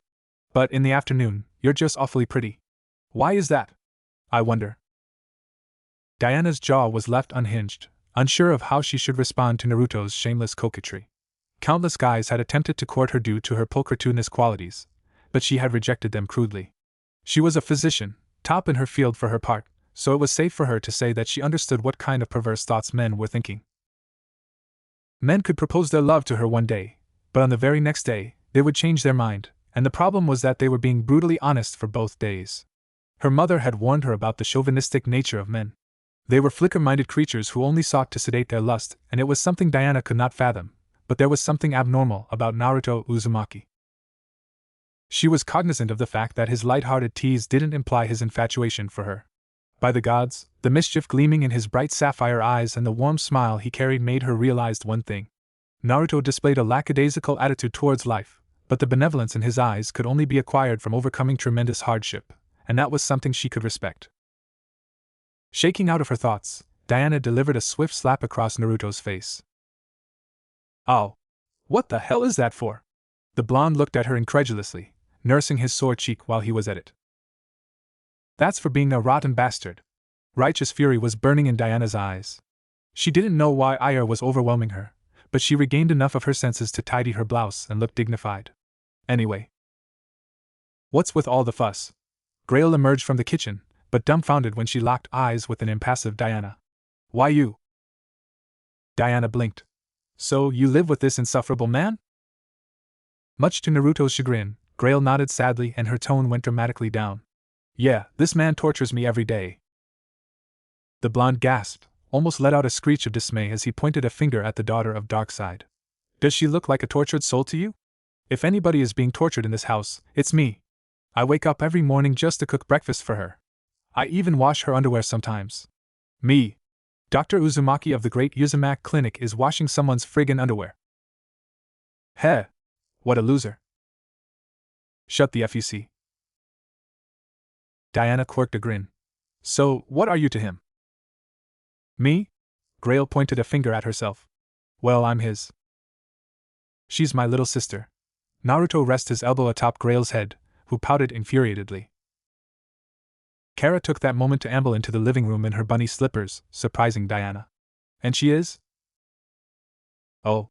The blonde grinned, improvising a white lie effortlessly as he jabbed with his thumb at Kara's direction. He threw his hand over the Kryptonian's slender shoulders and pulled her close to his chest. Kara didn't know why her heart was racing, but she kept her gaze demurely down at her toes. I have 2 sisters. This one just came back from Sweden. Grail rolled her eyes. I take it that you're not here to see a doctor, since you are one yourself, so why are you here? Diana flipped her hair gracefully to the back of her shoulder, pulled a nearby chair, and took a seat.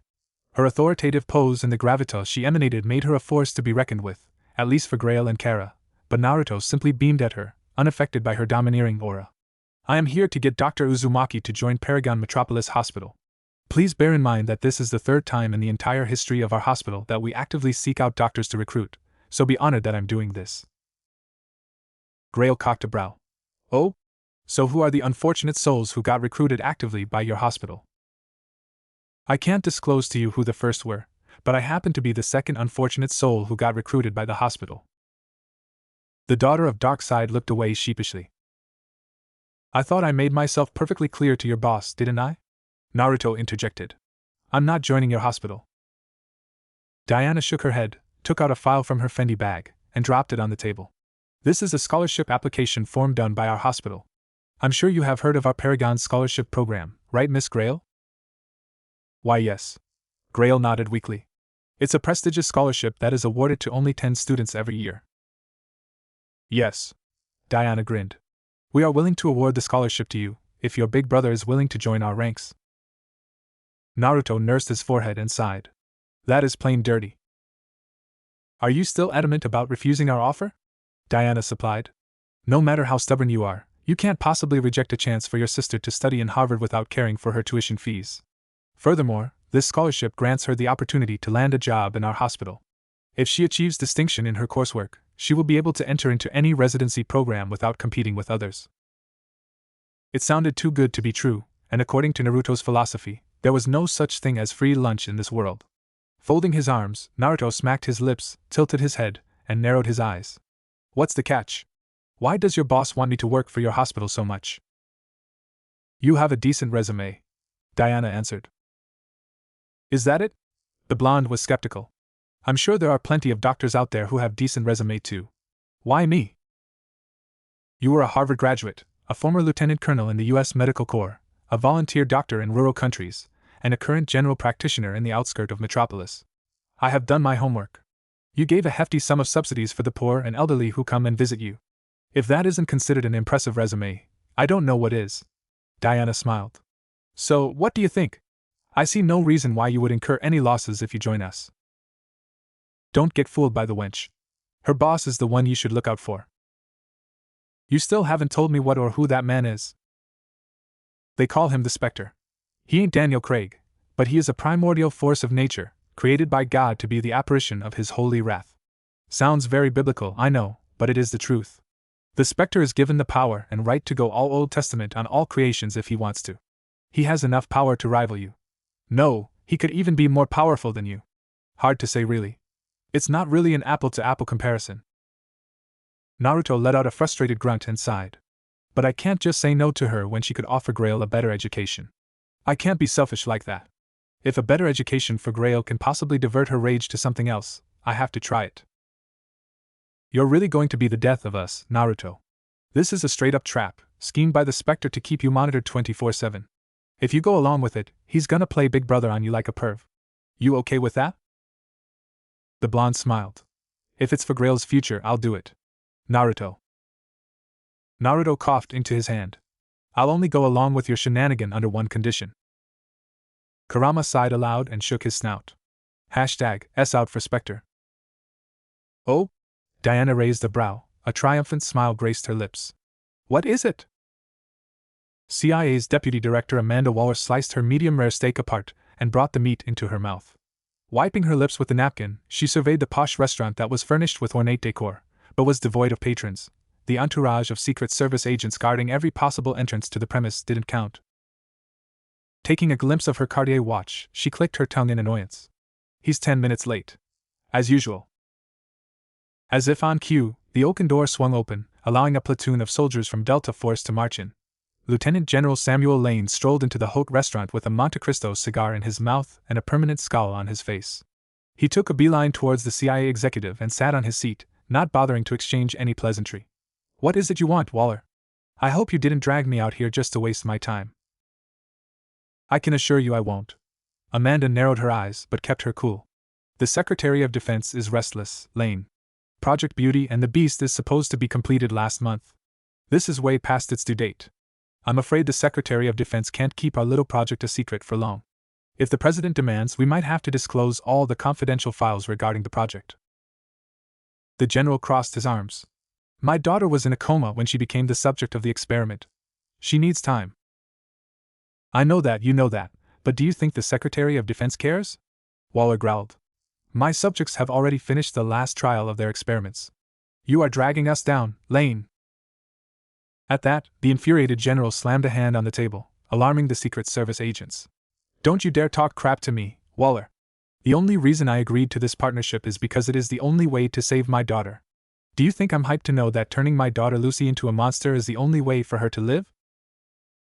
The cutthroat government agent grinned. "The aim of this project is to defend our world from monsters. And to do that, we need monsters on our sides. Major Lucy Lane was supposed to be KIA during her tour in Iraq.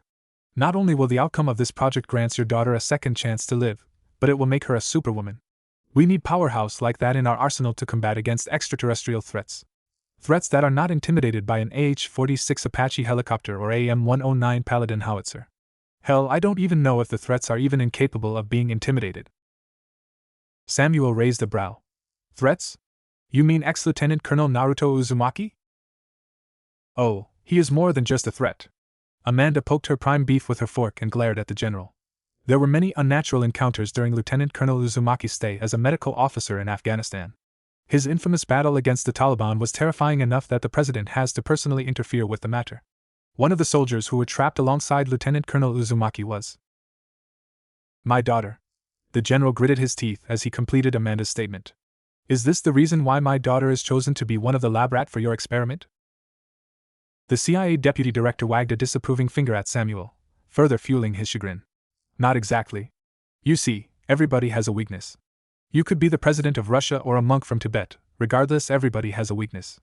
My job is to leverage on that weakness. It is to my understanding that Major Lucy Lane had a secret affair with Lieutenant Colonel Uzumaki." Samuel widened his eyes in dismay, comprehending the extent of his dilemma. "No! Impossible! My daughter." "Your daughter shall be the key to our victory, Lieutenant General," Amanda barked, silencing the furious veteran. "Our country's safety and well-being should always be your first priority. You of all people must know that. We don't have the luxury to stay idle and do nothing against a looming threat that could possibly devastate our world. Need I remind you that we have a greater responsibility, General? Lieutenant Colonel Naruto Uzumaki is the most dangerous man in this planet. His powers are beyond comprehension. If we don't strike when the iron is hot, we'll never win." "You want to use Lucy to get to that thing?" Amanda nodded, a remorseless and cruel smile plastered on her features. "Now do you understand why the project is called Beauty and the Beast?" Kara was lost.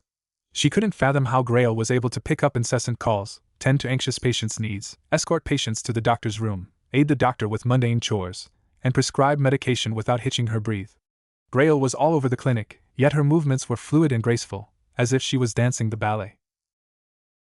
Tying her hair into a bun, Kara straightened herself and greeted an elderly woman with a cheery, albeit uneasy smile. "Gee, good morning. Welcome to Uzumaki Clinic. How can we help you today?" "Who are you? Where is Miss Grail?" the elderly woman asked crudely, much to Kara's apprehension.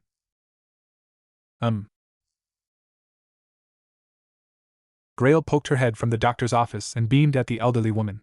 "Madame Hernandez? What brings you here?" The identified Madame Hernandez grinned at the jubilant Grail and lifted a basket of oranges. "This is for you and Dr. Uzumaki." What?" Grail skipped towards the Hispanic woman and waved her head heatedly. "We can't accept this." "Take it!" Madame Hernandez yelled, startling Kara, who mistook the woman's gratefulness for rage. "If it weren't for you and Dr. Uzumaki, my grandson would not have survived his fever. You two spent 3 days, 3 nights attending to my poor nieto. I can't even imagine what would happen if the two of you don't live in this town. Please take it. This is just a small token. Grail scratched the back of her head and giggled. Okay. I'll keep it, but that's only because you insist. I chose the best oranges from my farm, Miss Grail. You and Dr. Uzumaki must try it. The Hispanic woman seized Grail's hand, handed the basket to her, and gave her hand a light squeeze, bowing politely while she was at it. I didn't have the opportunity to express how grateful my family are. If you and Dr. Uzumaki wants the best oranges, just come to me. I'll give you a whole basket for free. You're too kind. Grail smiled softly. The Hispanic woman turned to Kara and stared curiously at the Kryptonian. She is? Oh. Throwing her hand over Kara's shoulders, Grail grinned at the elderly woman. This is Kara. She's my long-lost sister. Today is her first day helping out in the clinic. Good thing though. I won't need to be a one-woman army around here with her around. Oh. I see. Madame Hernandez smiled at Kara. You are just as beautiful as your sister. The Kryptonian only chuckled and kept her gaze fixated at her toes. I won't bother you seeing patients. Take care of yourself, Miss Grail. And you too, Miss Kara. I'll see you out. Grail beamed and walked the Hispanic woman out of the clinic. After waving her goodbyes at Madame Hernandez, Grail strolled back briskly to Kara and tilted her chin at the basket of oranges resting on the floor. Keep some oranges in the fridge and store the rest into the storeroom. We'll be distributing it to the local orphanages next Sunday. Kara nodded with a melancholy expression gracing her face and brought the basket into the pantry. Grail shook her head and pinched the bridge of her nose. She empathized with Kara. Just like the dreary Kryptonian, Grail was lost and depressed on her first day of work in the clinic. Her mind was only bombarded by the painful image of her deceased mother. In her doleful episode of self-loathing and despondence, the cheery Naruto was always there for her. When her thoughts were bleak, Naruto would bring her out for ramen. When she was mournful, Naruto would stay by her side and let her weep into his chest. When she was mortified by her nightmare, Naruto would hug her to sleep, almost like a lover would. Naruto was her happiness, her miracle, and the reason why she could climb out of the abyssal pit of poignancy. She didn't even know what to do if the ever-loving and bodacious blonde wasn't there by her side. Grail could comprehend what Kara was going through, and she would be damned to let her suffer the way she did. When Kara walked out from the bowel of the pantry, Grail pulled her into her embrace, startling the weary Kryptonian. What are you? It is okay, Kara. The daughter of Darkseid patted Kara's back kindly. I know you're scared. You find yourself lost in a new environment. You didn't know how to fit in. You want out, but you don't know where to start. I want you to know this. Grail pushed the Kryptonian gently and smiled cheerfully at her. If you're sad, I want you to come to me or Naruto. Don't bottle everything inside your heart, got it? Kara blinked. Your eyes are meant to shed tears, so don't suppress it. It's unhealthy. You want to have a good cry, I'll cry with you. The Kryptonian looked away.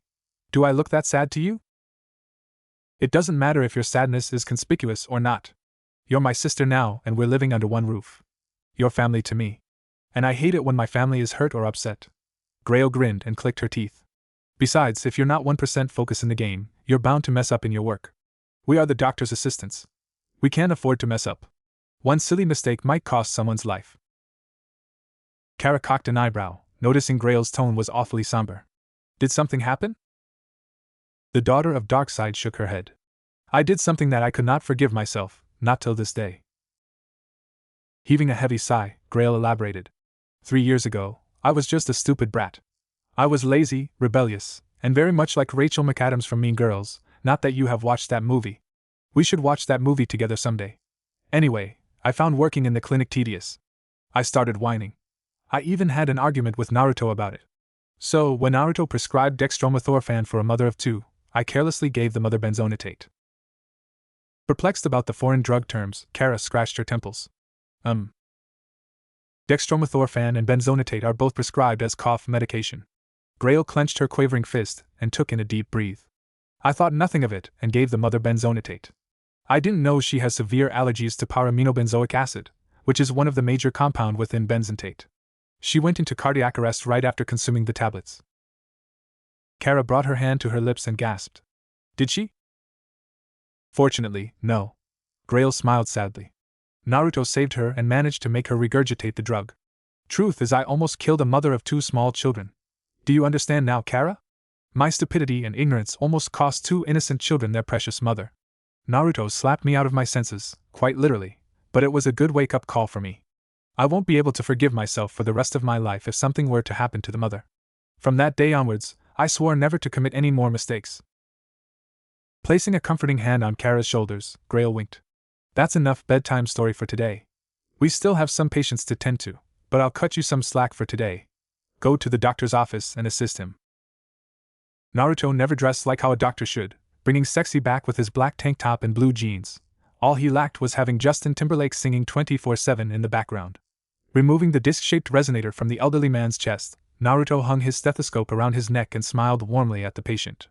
You should have come to me earlier for your migraine, Mr. Seinfeld. I'll prescribe you some ibuprofen and I want you to come back to me if the pain persists. It was at that moment Kara walked into office, gazing quizzically at them. Grail wanted me to assist you, Naruto. The blonde beamed. Good, can you write down our clinic's telephone number on a piece of paper and give it to Mr. Seinfeld? He has presbyopia, so he'll find it hard to read things without reading glasses. Be sure to write it in big fonts, yeah? Kara nodded, scribbling down furiously on her notepad. She tore the piece of paper with the clinic's telephone number written on it and handed it to Mr. Seinfeld. You are so thoughtful, Dr. Uzumaki. The elderly patient smiled nervously. Doctor, can I get more medicine for my high blood pressure? I'm running out of it. Typing down the request into his computer, Naruto nodded with a gentle smile and placed an assuring hand on the patient's shoulder. Of course. I was waiting for you to come back to me to get more medication. Do you still drink alcohol? At that, Mr. Seinfeld looked sheepishly away. Mr. Seinfeld, I'm your doctor, not your nanny. Naruto chided. At your current state, taking alcohol will interfere with the reactivity and function of your medicine. How many times must I tell you not to drink anymore? It was only just a few sips. A few sips could be deadly too, the blonde reprimanded. Mr. Seinfeld let out a heavy sigh. He was born a farmer, barely educated, but had a heart of gold. He was the type of man who would distribute bags of produce to the needy for charity. He was a widow too. His wife left him a decade ago. They didn't have kids, so he was very much alone. Doctor, I know you mean well, but I'm old now. It doesn't matter to me if I die today or next week. Naruto stared grimly at his desk, comprehending the elderly man's perspective. A warm smile curled at his lips as his demeanor changed. There are still people who cares for you, Mr. Seinfeld. How about this? Once your health is getting better, I'll treat you to dinner and some Jim Beam, yeah? You promise? The elderly man looked hopeful. I never break a promise. Have a good day, Mr. Seinfeld. Naruto chuckled as his frail patient gave him a nod of gratitude. The blonde gestured Kara to escort the patient out of his office, beaming lightheartedly as the Kryptonian scrambled her way to elderly man's side. Kara gently lifted the patient's arm, hoisting him to a standing position with tender care, and walked him out of the office.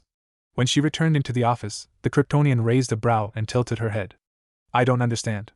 Didn't you proclaim to him that alcohol will be detrimental to his health, yet you are offering him alcohol? I don't understand the paradox. Naruto smiled. Being a doctor is not all about saving patients or curing diseases. We must never forget that the quality of life for our patient is important too. Mr. Seinfeld has nobody to talk to at home. His wife passed away 9 years ago. They didn't have kids because his wife was sterile, so when his wife died from stage 4 breast cancer, he had no reason to live anymore. Yes, it is true that alcohol is not something he should take, but if it can make him a little happier, after his health improves, I guess a little sip won't kill.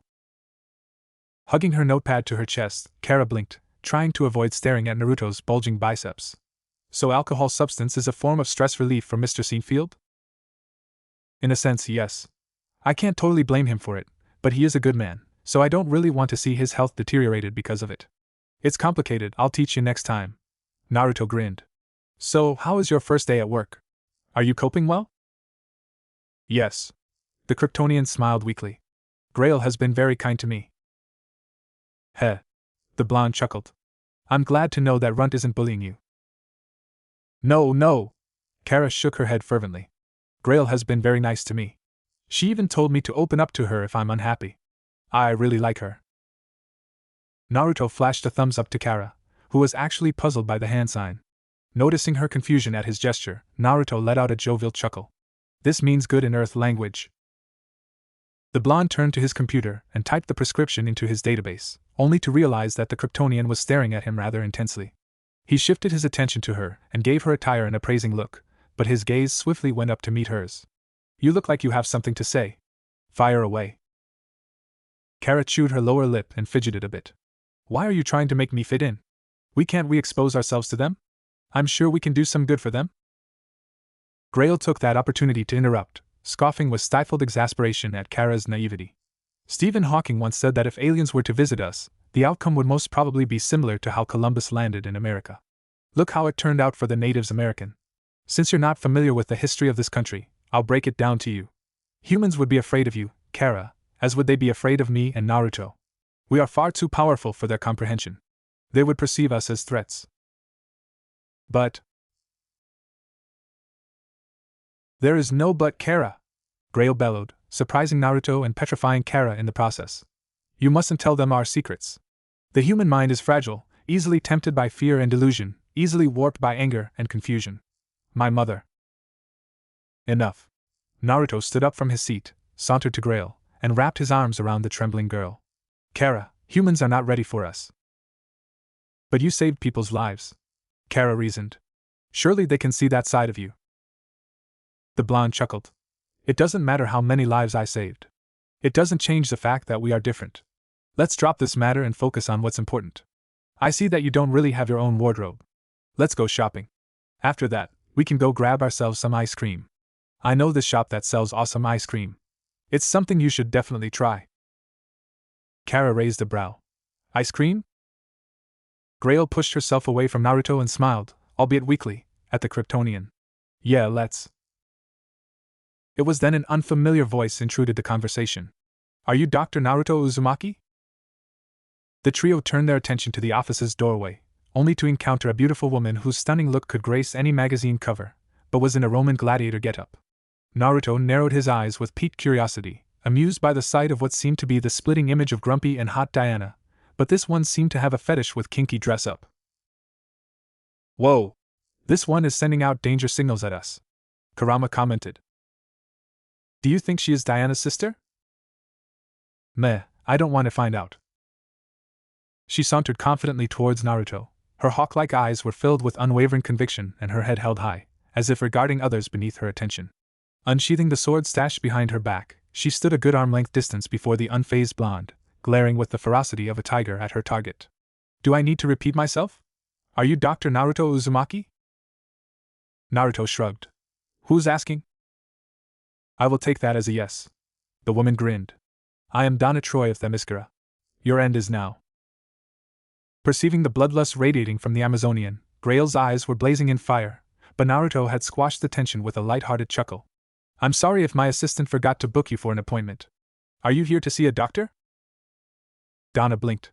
Technically, yes. Naruto turned sharply to Grail and chided. How could you forget about our patient's appointment? Huh! What did I tell you about being attentive to your work? But the confused daughter of Darkseid pointed a finger at the equally confused Amazonian. She is trying to. Kara. The blonde smiled. We're going shopping after I see our last patient of the day. Even Kara detected the hostility reeking from Donna, so she was unsure if Naruto was oblivious of the looming threat, or was he playing. I see that you're wearing a costume. Naruto's eyes went up and down, scanning Donna's outfit with a Cheshire grin. Did you attend a party last night? Too much to drink, I suppose? In a haste, Diana bolted into the room. Panic and consternation was splashed on her beautiful face. Donna, no! Donna gritted her teeth. Her fists were balled till her knuckles went white. Her expression went dark as she glanced vehemently at the astonished blonde, who had not once exuded even a tiniest trace of fear. Shaking her head, she raised her sword and let out a war cry. I'll claim your head and present it as a trophy to Mother. Then, and only then, will I be the worthy daughter. Is this Shakespeare? Naruto asked, scratched his temples. Are we practicing a play that I'm not aware of? Grail palmed her forehead. Don't you get it, Naruto? She's. Without hesitation, Donna blitzed forward, her murderous intent flooding the room, petrifying Kara and Grail in the process. The deranged Amazonian was about to swing her sword, despite Diana's vociferation and protest, but as she fixated her intense gaze at her blonde, she was unnerved. Naruto still had not expressed any fear in his eyes. He merely smiled placidly at Donna, as if not caring about his inevitable demise. Letting out a roar, Donna brought her sword upon the unfazed Naruto. Three things happened immediately. They were no longer in their office, but on a coastal meadow somewhere in the east coast of Brazil. Naruto caught the cold hard steel of Dana's sword between his index and middle fingers. The gentle sea breeze that brushed across their skin and the heat of the scorching sun were real. How? Diana gasped, staring in wonder and befuddlement at the ocean sparkling under the bright afternoon sun in Rio Grande do Norte. One moment she was in the clinic, fearing the inevitable, and suddenly she was standing on a plain of soft sand, overseeing the perfect scenery for a summer vacation. By the gods! What sorcery is this? How did we? Clicking his tongue, Naruto shook his head. I don't approve of needless violence, Miss Dana. And I definitely don't appreciate the fact that you were about to destroy my office in your reckless attempt to kill me. Do you know how long it took for me to build my office? Back in Naruto's mind, Kurama was jumping in joy, licking his teeth anxiously for a good fight. Oh boy, oh boy, oh boy. I've been waiting to kick ass for God knows how long. Fight Club 101, you don't ever talk about it. Let's go all Rocky Balboa on these bitches. Dana tried to pry her sword off Naruto's grasp, but the damn thing just won't move. It was as if her sword was wedged firmly by a fixture. Growling in frustration, the Amazonian spat. What are you? Naruto shrugged. I'm just a doctor. Letting his grip loose on the sword, Naruto sighed as Dana flew a good distance away from him. I'll be nice and give you a chance to explain yourself. Why are you attacking me? Does it matter? The Amazonian felt her hands trembling.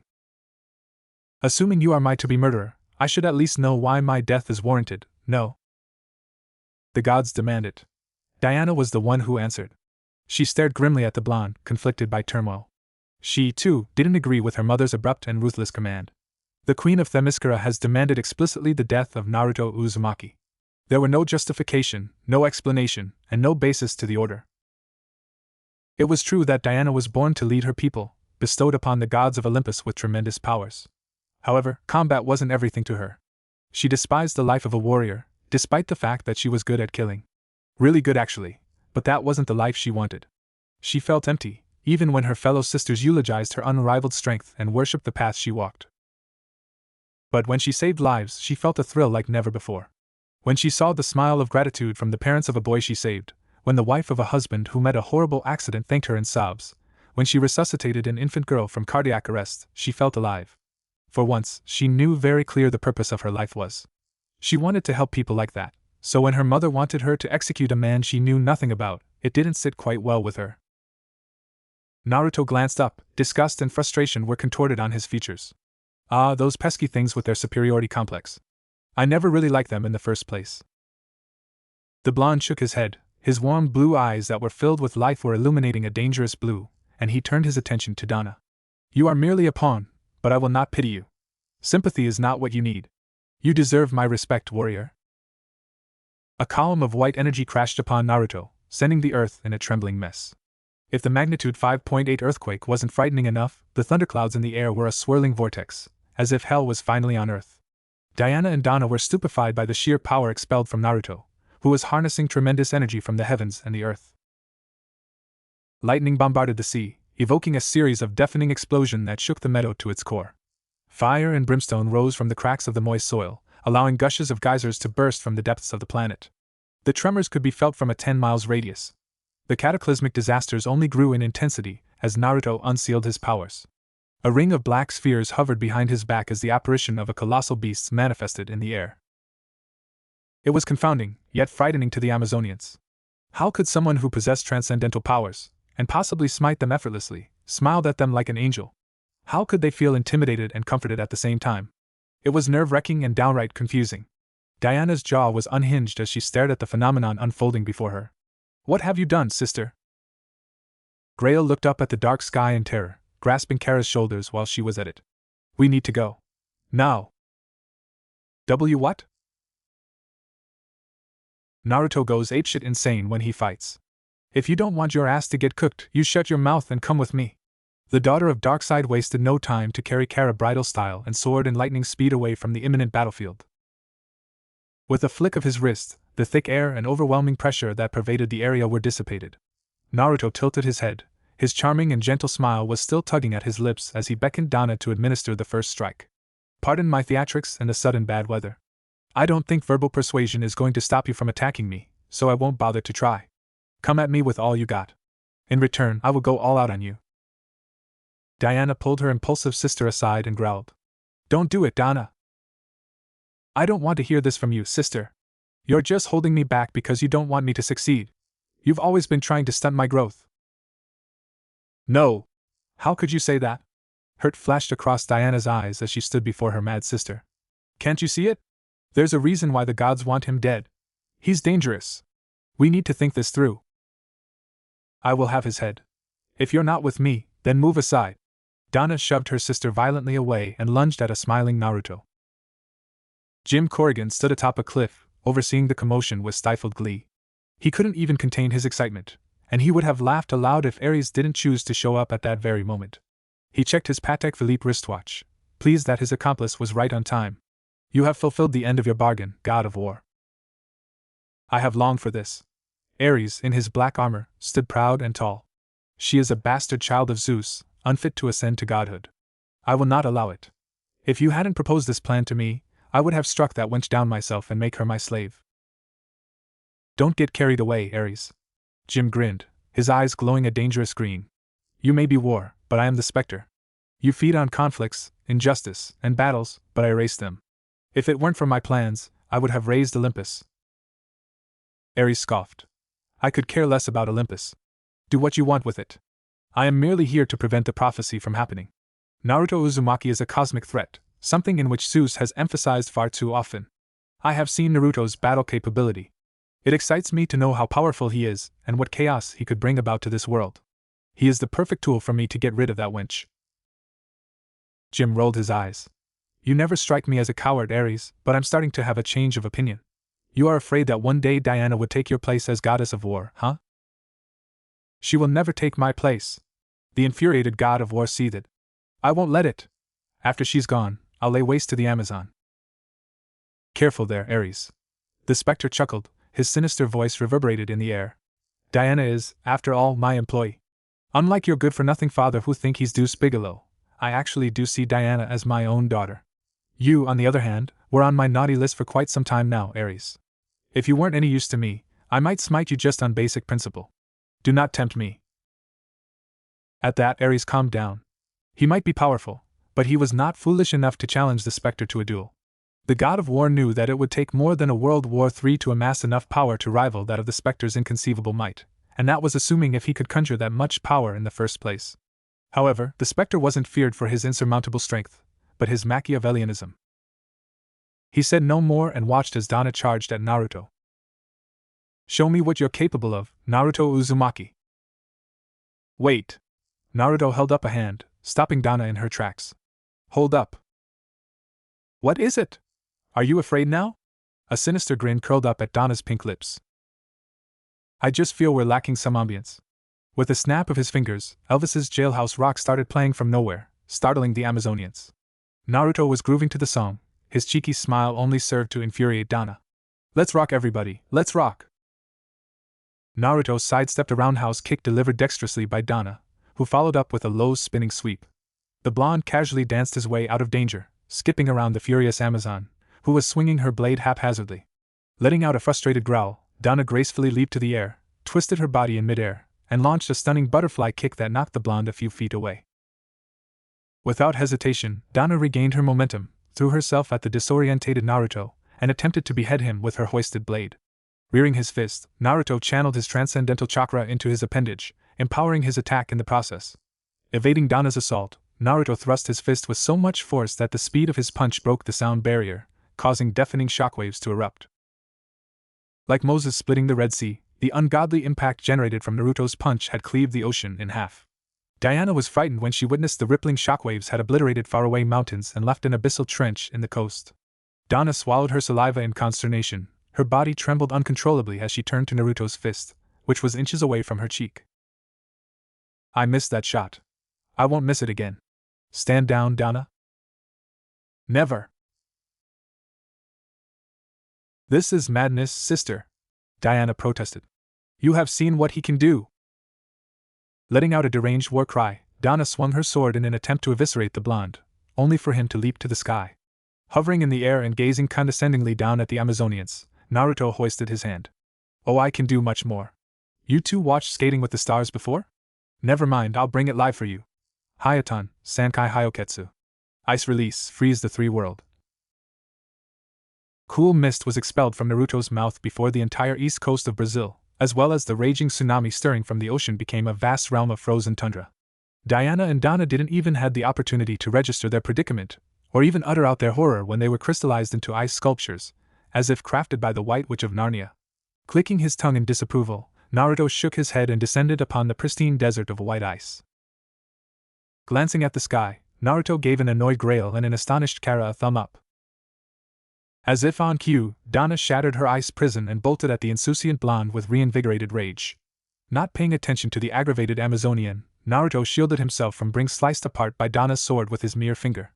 Last chance, Donna? Give up. Bite me. Donna seethed, venom was dripping from her tone.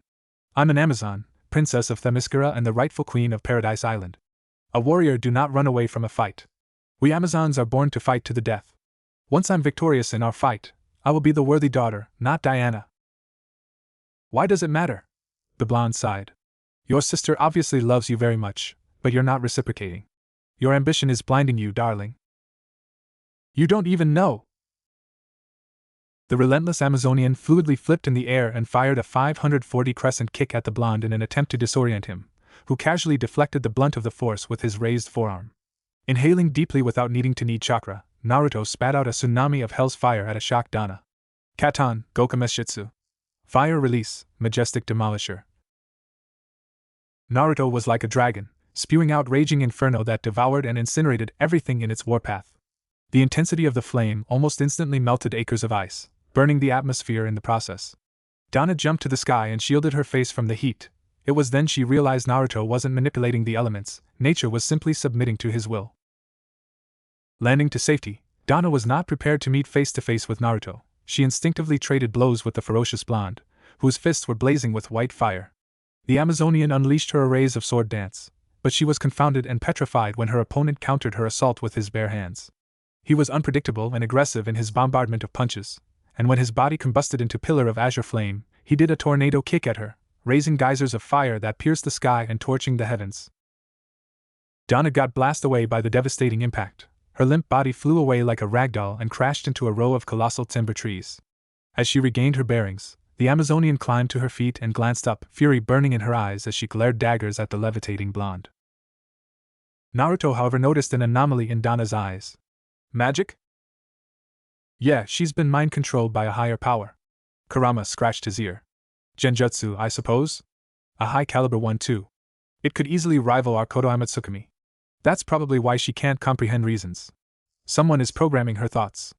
I suggest you go all kung fu fighting on her ass and knock her out of her misery. Oh wait, look out. In the midst of confusion, Naruto was caught off guard when Diana appeared behind him. Her sword fell at him. His impulses kicked in the nick of time as he swapped places with a nearby icicle, preventing his supposedly disembowelment. Whistling in awe, Naruto dusted his clothes, a third eye ripped open from his forehead, revealing his Rinne Sharingan that was scintillating in ominous crimson. You made me use the Menotejikara out of instinct. I'm impressed, Diana. The Spectre was perturbed when he witnessed Naruto exposing his transcendental third eye. The spirit of vengeance had never felt trepidation until this day, because that eye was of primordial origin. His hand was trembling, something which Ares had noticed. You look troubled, Spectre. A sinister and disturbing grin found its way on Jim's face. My man. This Naruto Uzumaki, he never ceases to amaze me. Ares arched a brow. Are you referring to that strange eye of his? That is no ordinary eye, god of war. Jim slotted his hands into his pocket and contained his chuckle. That is the eye of the Decreator. Decreator? The Spectre rolled his eyes. When the Almighty God created the multiverses, he said, let there be light. Just like that, stars were born and the galaxy was filled with light. However, when there is light, there will be darkness. The Decreator was born from the darkness. Some would say the Decreator is the shadow of God. It has only one duty, and that is to stop the rapid expansion of all universes. Rubbing his hands anxiously, Jim's smirk widened. It all makes sense now. I understood why God prohibits us from interfering with Naruto Uzumaki's life. This man harbors the power of the Decreator. That's why God did not make a script for him to follow. He is born to tear down the script God has made for all of us. It's ironic, isn't it? God is unable to remove the only thing that strives to undo all of his creations. Are you implying that Naruto Uzumaki is the creator? Jim shook his head. He merely possesses a fragment of the creator's power, but... I don't know what you are, Naruto. Diana frowned. Upon inspecting Naruto's peculiar third eye, which was leaking out malicious aura, it was safe for her to conclude that the blonde was definitely not human. But I swear on my honor as an Amazon that if you come willingly with me, I will plead to my mother for your life. Let's end this fight now, please. I will not have it, Donna shrieked. You're doing it again, sister. Always trying to steal my glory. Always trying to take what's rightfully mine. He is my kill, not yours. Donna, stop. In a fit of rage, Donna raised her sword at her horrified sister. You will always be mother's favorite, Donna bellowed. Madness and inebriation were gleaming from her hazel eyes. It has always been Diana this, Diana that. From the day you're born, mother has graced you with umpteen love. Everybody is supposed to bow before your greatness, but what about me? Where is the love that I deserved? But I'll change that, sister. Once I erase him and bring glory to our people, mother will see me as the worthy daughter. Snap out of it, Donna. Diana shook her deranged sister violently. This isn't you. No. You never know what I am. You never recognized me for who I was, but should I blame you for it? Would you recognize your own shadow? Donna scoffed. Nobody pays attention to their shadow. I am just a backup plan, in case you fail to uphold your duties. But I will not allow myself to exist as a bargaining chip no more. From now onwards, I make my own decisions. I am Donna of Themyscira, and I will be queen. Donna, With brutal might, Donna smashed her fist across Diana's jaw, much to Naruto's shock. If Diana hadn't recovered almost immediately from the sucker punch, he would have intervened, but this was family matters. He had no right to interfere until things went terribly south. I never wanted the throne. I only want to be your equal, Diana. I will not fight you, sister. You have no say in this. Since you're so adamant at stopping me from doing what I'm destined to do, then you are my enemy. Donna slashed at Diana with her sword, only to be deflected by her elder sister's blade. Now fight me. Naruto scratched his temples and arched a brow. Wait, isn't she supposed to be fighting me? Who cares? You will not interrupt this catfight, Naruto. You will not take this away from me. There are two hot chicks who are about to fight to the glorious death. This shit doesn't happen, okay? The only time I get to see this is when I'm watching Xena's Games of Thrones, and that phony WWE shit just to sate my girl's fight fetish. Where is my caramel popcorn? Where is it? You need help, Kurama. You need lots and lots of help. Meanwhile, Diana was struggling to dodge Donna's barrage of maniacal assault. She had not once tried to strike her sister. Her vociferous protests had fallen on deaf ears as Donna intensified her array of attacks, even going as far as to aiming for the kill, much to Naruto's chagrin. With adroit strength, Diana clashed her blade against her sister's. This is madness. Is it?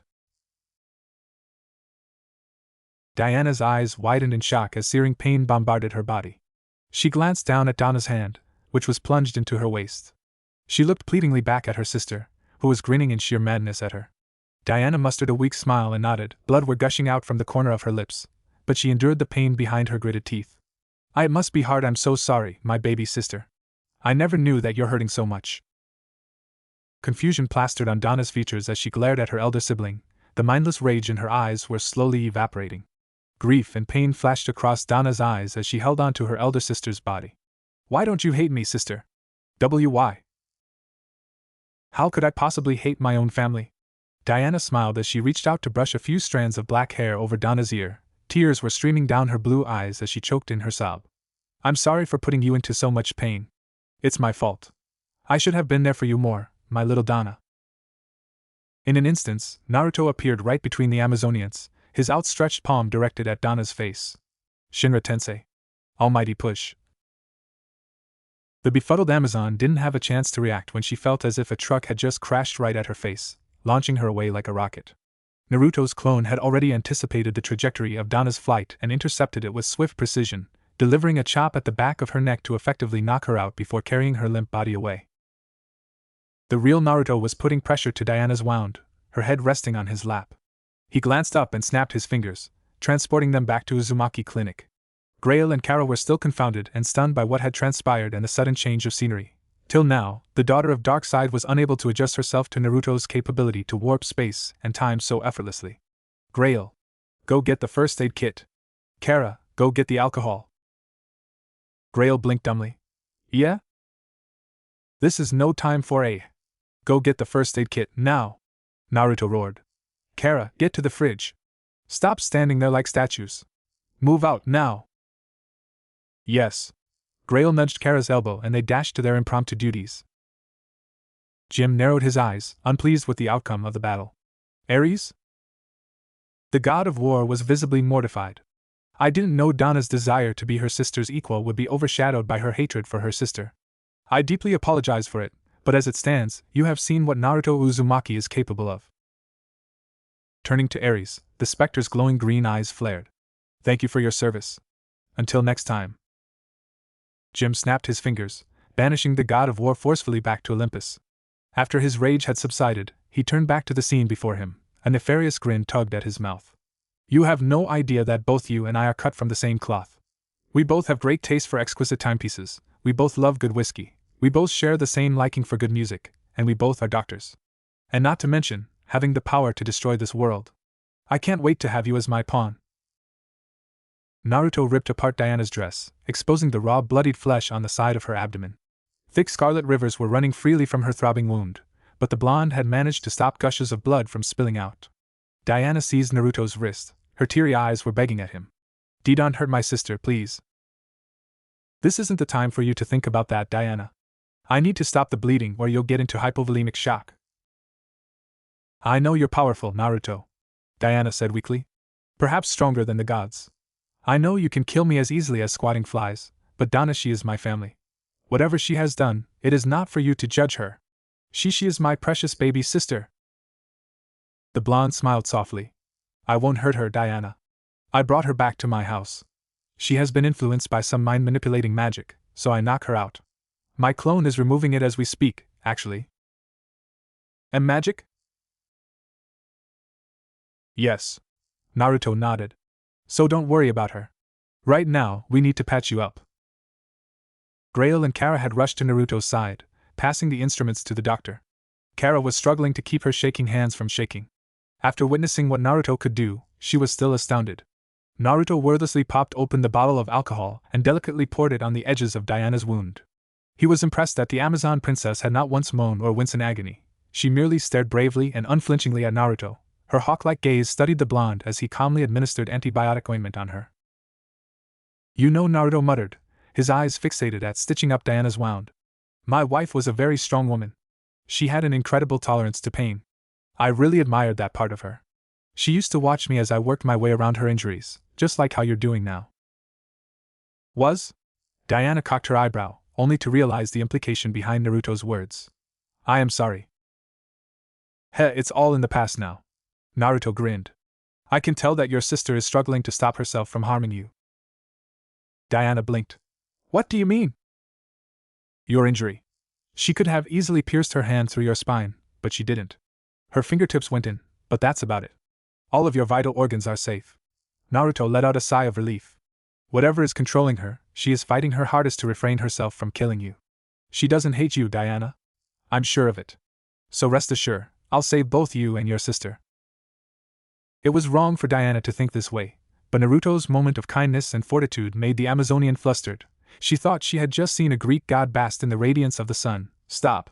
By the gods, she was a respected professor, as well as the heiress of her mother's throne. Lewd thoughts were unorthodox even for her. Regaining her composure, Diana smiled gratefully. She did try to kill you, though.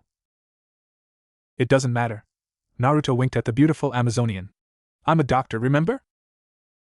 Grail stared in amazement as Diana's wound was healing at an accelerated pace. Whoa, she's really a superhuman, huh? I guess your powers are restoring your body at a cellular level. Naruto smirked. That is making my job a lot easier. Turning to Grail and Kara, the blonde smiled. Go tend to Donna. She's in the guest room. I'll handle it from here. Aye, Captain. The daughter of Darkseid saluted the blonde, climbed to her feet, and dragged the still bemused Kryptonian into the bowel of the house. Somewhere on the moon, the quintessence was having a tea party. Underneath the facade of the cosmic beings who claimed to be concerned for the well-being of Earth, They were deluded by the grandeur of being high and mighty, but not the phantom stranger. He was dedicated to preserve civilization. Pinching the bridge of his nose, he glared at the gramophone that was in the corner, playing the Beatles' Here Comes the Sun. Why are we here, stranger? Isaiah the Highfather scowled, drinking his tea like an Englishman would. I hope you didn't yank me out from my realm just for cinnamon tea. We are here to talk about Naruto Uzumaki, the phantom stranger announced. He is the anomaly of this universe. I've heard. Ganthet the rogue guardian of the universe stroked his beard. I have seen the good deeds that he has done. I see no reason why we should interfere with his affair, seeing that he has not brought harm to the planet. His intention is pure, stranger. What is the meaning of our meet? The phantom stranger sighed. I'm afraid the specter has plans for him. Shazam grunted. The specter? What does he want from Naruto Uzumaki? Zeus the god of Olympus growled. Specter? That mongrel has been a menace since the dawn of the universe. I say we gather our might and smite him instead. Isaiah chuckled. Smite him? You're way over your head, Zeus. I guess spending a millennia indulging yourself in your carnal desire as a male whore has made you senile. Do you crave death so much, Isaiah? I am more than willing to grant you a swift death right here, right now. Talk back to me again and I'll kill your entire pantheon, god of Olympus. Try it, Highfather. Enough! The phantom stranger roared. We are not here settling petty disputes amongst ourselves. The Lord of all has made his verdict, but the specter refuses to listen. Nobody, not even us, is allowed to approach Naruto Uzumaki without a warrant from him. This anomaly does not fit into the universe. His very presence destroys fate and destiny set by him. Now, the specter wants to make use of him. Ganthet sighed. What do you suggest we do? Shazam took the opportunity to voice out his opinion. If he is an anomaly from this universe, then he must be eliminated. We cannot allow the monitors to get hold of this information. No, the phantom stranger protested. We can't? I agree. Zeus nodded. Isaiah sneered. For once, we are agreeing with something. I should check if the apocalypse is befalling upon my realm. The phantom stranger looked at Ganthet, hoping that the guardian of the universe would side with him, but to his dismay, hope was lost. Unfortunately, for the sake of the greater good, Naruto Uzumaki must be eliminated. We cannot allow the monitors to come to this world. If they were to find out about Naruto Uzumaki, they will come for him. Their armada will wipe this solar system off the galaxy. Civilization will be lost. Ganthet, no. I'm sorry, stranger. Ganthet narrowed his eyes. We have to send our champions to destroy Naruto Uzumaki. It has to be done. But it's for the greater good, stranger. The guardian of the universe roared. This is final. The despondent phantom stranger stared at his peers in horror. What have I done? The world had always been one giant jigsaw puzzle to Diana Prince, who dared subjugate her poor little sister with some malevolent magic just to assassinate one man. Why was her mother not picking up her phone? What was the truth behind the enigmatic Naruto Uzumaki? How could he do the things he did? There were so many mind-boggling questions in her mind, and truthfully, she was afraid to know some of those answers. She was relieved when she found Dana sleeping peacefully in one of Naruto's guest rooms. His two beautiful sisters had done a marvelous job bandaging the bang-up Dana. After knowing her sister was safe and sound, she ventured out of the house just to get some fresh air. Grasping her gray cardigan tightly, she noticed a certain blonde was ambling towards her. Thank you for saving my sister, Naruto. I didn't do it for her, though. Naruto turned to Diana, throwing his hands behind his back and leaning forward. A warm smile found its way to his lips. His bright blue eyes sparkled with warmth, studying her gaze like a curious puppy would. I just didn't want you to be sad, that's all. Diana was taken aback as the confident and charismatic blonde stood so close to her. She felt her breath hitched and her heart pounding excessively fast. By the gods, it was ironic for the Amazonian princess. As a scion of a men-hating tribe, she was not supposed to feel excited and uneasy for a man, especially one who just couldn't take life seriously. This intriguing and brilliant man was a jigsaw puzzle to her. She didn't respect Naruto because he could level a city with a single thought. No, she admired the blonde for his character. He was insightful and unyielding, compassionate and generous, and above all else, he didn't let his overwhelming powers consume him. His capacity to love ensnared her. Casting her glance to her feet, she realized her shoelaces were undone. Perhaps Naruto had noticed it too, because when she knelt down to tie it, the blonde had bent down just to tie her shoelaces for her. She stared intently at the blonde, who was taking his time working the knots. Naruto smiled as he glanced up, catching her by surprise. Since you're a big shot in the hospital, you probably don't have a boyfriend, right? Diana grinned. Being a nosy doctor in this rundown clinic and taking care of your two sisters, you probably don't have a girlfriend, right? His cheeky smile only grew wider. Look who's asking. I'm not your typical woman who gets smitten by a charming smile. Good. Naruto stood up and in the process lifted her to a standing position. I hope that's the case. Lifting his chin, the blonde gazed appreciatively at the night sky, which was blanketed by stars and a cooling night breeze. I know a place that we can do something great. He offered his hand, gesturing the princess to take it. His statement came off wrong, but the kind smile on his face had swayed her too much to think rationally. Not once did she think the blonde would dare try anything pervasive on her. He just didn't strike her as a grade A asshole. If anything, she could defend herself, but now, she was enjoying the serenity. Diana shook her head, a smile crept up her lips as she laid her hand in his grasp.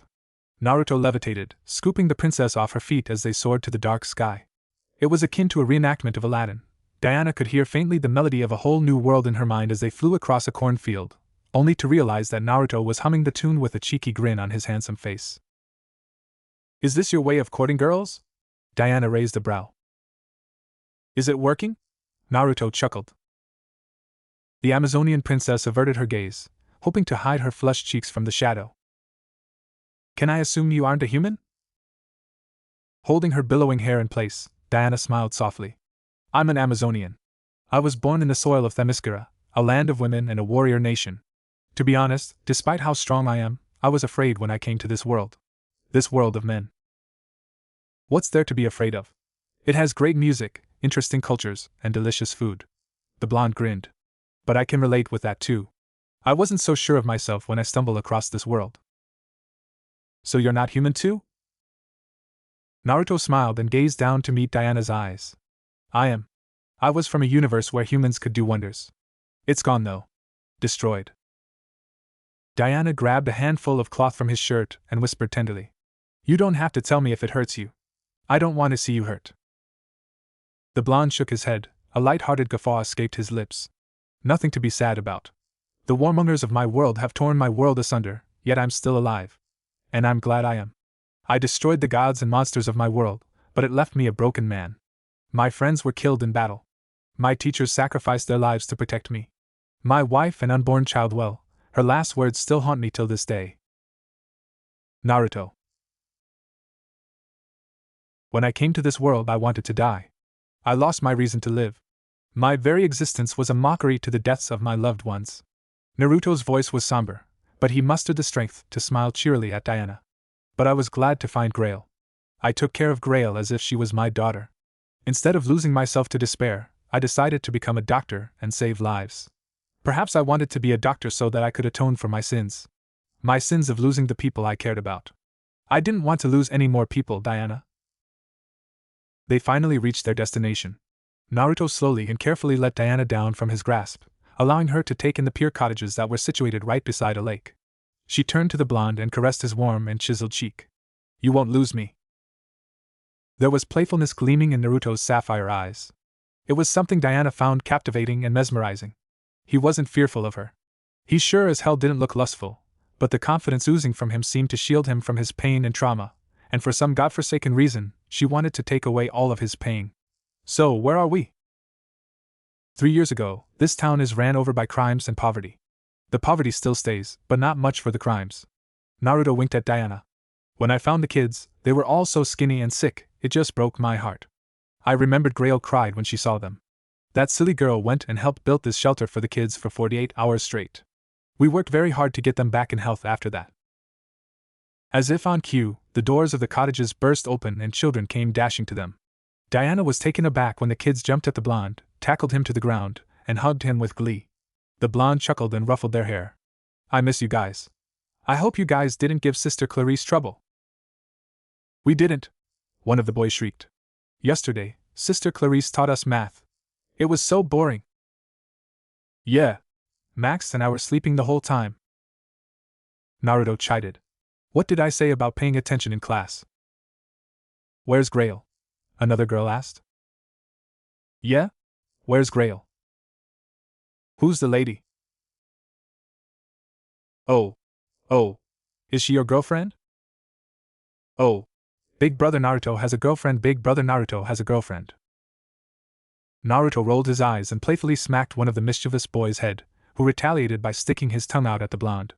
Be nice, Sammy. This is Diana. She's a doctor, just like me. Wow. The children squealed, their attention was fixated at a giggling Diana. Except Grail, Naruto had never brought anybody with him to play with the orphans, so it was a mind-blowing experience for them. One of the older kids tugged at the princess's dress, her eyes sparkled with innocence. Are you an awesome doctor like Big Brother Naruto? Brushing strands of ebony locks behind her ear, Diana bent down beside the girl and smiled like an angel would at the child. That depends. Do you want to be a doctor? The girl smiled. Yup. When I grow up, I want to be a pretty doctor like you. Ah. Diana wrapped an arm around the child's small frame and pulled her close. It was like a mother's hug as the girl melted into her embrace. The Amazon princess turned to Naruto, a brow raised.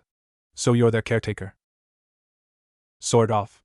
Naruto sat with his legs outstretched on the warm grass alongside the children, who were snuggling him with glee. They are a handful. Even if it wasn't for Sister Clarice, I would have trouble taking care of them. Big brother. One of the girls waved frantically at the blonde, catching his attention. Yeah, Jenny? Sister Clarice made us do drawings yesterday. I want to show you what I did. Naruto ruffled the girl's hair and jerked his chin. Then go show it to me. I can't wait to see it. The girl chirped happily and skipped to her dorm. The rest of the children joined Jenny, wanting to show their surrogate big brother their drawings too. As they scrambled to their dormitory to retrieve their artwork, Diana plopped down right beside the blonde, an alluring giggle that was more soothing than 1,000 kisses escaped her lips. Seeing how you're so good with kids, I'm surprised you're not a pediatrician. Under a sky of midnight velvet, Naruto had the opportunity to see all of Diana's beautiful features. The lyrics of Sam Smith's Lay Me Down played softly in Naruto's mind when Diana stared deeply into his eyes. Her smile just seemed so genuinely sweet. It's strange, Diana. Whenever we make eye contact like this, my heart beat way faster than normal. It's not right. Diana grinned. That makes me charming, no? They shared a light-hearted guffaw under the starry night that was brilliant like Van Gogh's painting as they sat side by side like what a couple would. So you have been roaming in this planet for a while now. What's your favorite movie? My favorite movie? Yeah. Naruto flashed her a toothy smile. Saturday Night Fever. Diana giggled. I hate to admit, but I used to have a crush on John Travolta. Naruto was flabbergasted. No way. What? Have you seen him dance? The guy can shake his butt. Shaking his head in disapproval, Naruto stood up and gestured the Amazon princess to do the same. Diana cupped her mouth, stifling her chortle. The blonde did what a gentleman would do and offered to help the princess to a standing position, who gladly accepted it. Naruto pulled Diana close to him, one of his hand encircled her curvaceous waist, the other was raised and he snapped his fingers. Much to Diana's surprise, the soothing melody of Eric Clapton's Wonderful Tonight filled the air. How did you do that? Feigning innocence, Naruto smiled at the princess. Do what? This. Naruto didn't answer her question, but started slow dancing with the Amazon princess. His powerful sapphire eyes studied every pulchritudinous feature of Diana's face, humming to the song while he was at it. Diana reciprocated his curious gaze with an impish smirk. You never told me what's yours. Movie? Hands down, Top Gun. Ah. Diana was perfect when it came to dancing, synchronizing with Naruto's footwork like a natural. You look like the type of men who would be a fan of Top Gun. The blonde chuckled. There is no man like me. Getting carried away now, huh? Diana arched a brow.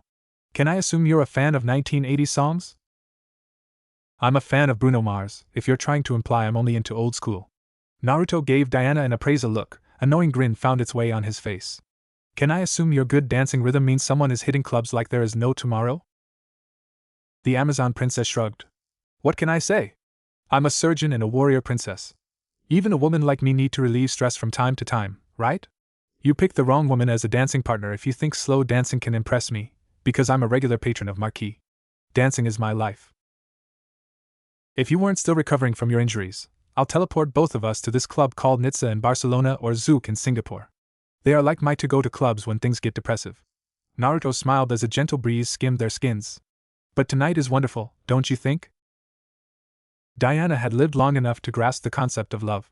She had read stories about how sparks would fly when love was found. At first, she didn't understand, but now she does. Naruto was not just a diamond in the rough. The rest of the world could be hell, but it never affected him as he had shown. Words couldn't explain how safe and warm she felt when she gazed upon his ocean blue eyes. It was as if she was home. Caressing his cheek, the Amazon princess leaned in and whispered, "Why am I enthralled by you? Did you work your magic on me?" "I don't mess with free will," Naruto said. His voice was husky. "Don't make me a selfish person, Diana. The more you get closer to me, the more it makes me want to protect you only and no one else." "I don't need protection." Their lips were inches apart. Diana glanced at his inviting lips and her urge to feel them became overwhelming. She had never felt this way when a man could take her breath away and stole her heart like playing a child's game. This was wrong, she told herself. She was about to go crazy as Naruto leaned forward. His dauntless and soulful gaze illuminated her world. The enchanting music of Wonderful Tonight was only invigorating the moment. It was then their moment was disrupted by the lively cheers of the children. They turned to the commotion, only to see the horde of children laughing and pointing fingers at them. Diana averted her gaze, and if it weren't for the appearance of Sister Clarice, she would have flew off to space and beyond to avoid the embarrassment. Speaking of which, there was something off about Sister Clarice. There was no trace of malice leaking out from the nun. Her kind deposition, her gentle smile, and her eyes filled with compassion were befitting of a saint. Diana knew of nobody who exuded no sign of negativity, but this nun had proven her wrong. The very presence of Sister Clarice made her drop her guard, and as a warrior, she never drops her guard. "It's great seeing you again, Naruto." The nun bowed humbly. "The children miss you so much." Naruto gave Sister Clarice a two-finger salute. "Miss you too, sis. Oh, by the way, this is Diana. She's a doctor working in Paragon Manhattan Hospital." The nun bowed courteously at the princess. "It is a pleasure meeting you, Dr. Diana." "Just Diana would do, sister." "Of course, Miss Diana. Naruto has been a great help to us these past years, but he rarely brings anybody with him, except Grail. That girl has the heart of an angel. God bless her soul." "How is she?" The nun spoke like how a grandmother would talking about her grandchild. "Grail is doing fine. I got myself another little sister too. I'll bring her here to show you someday, sis."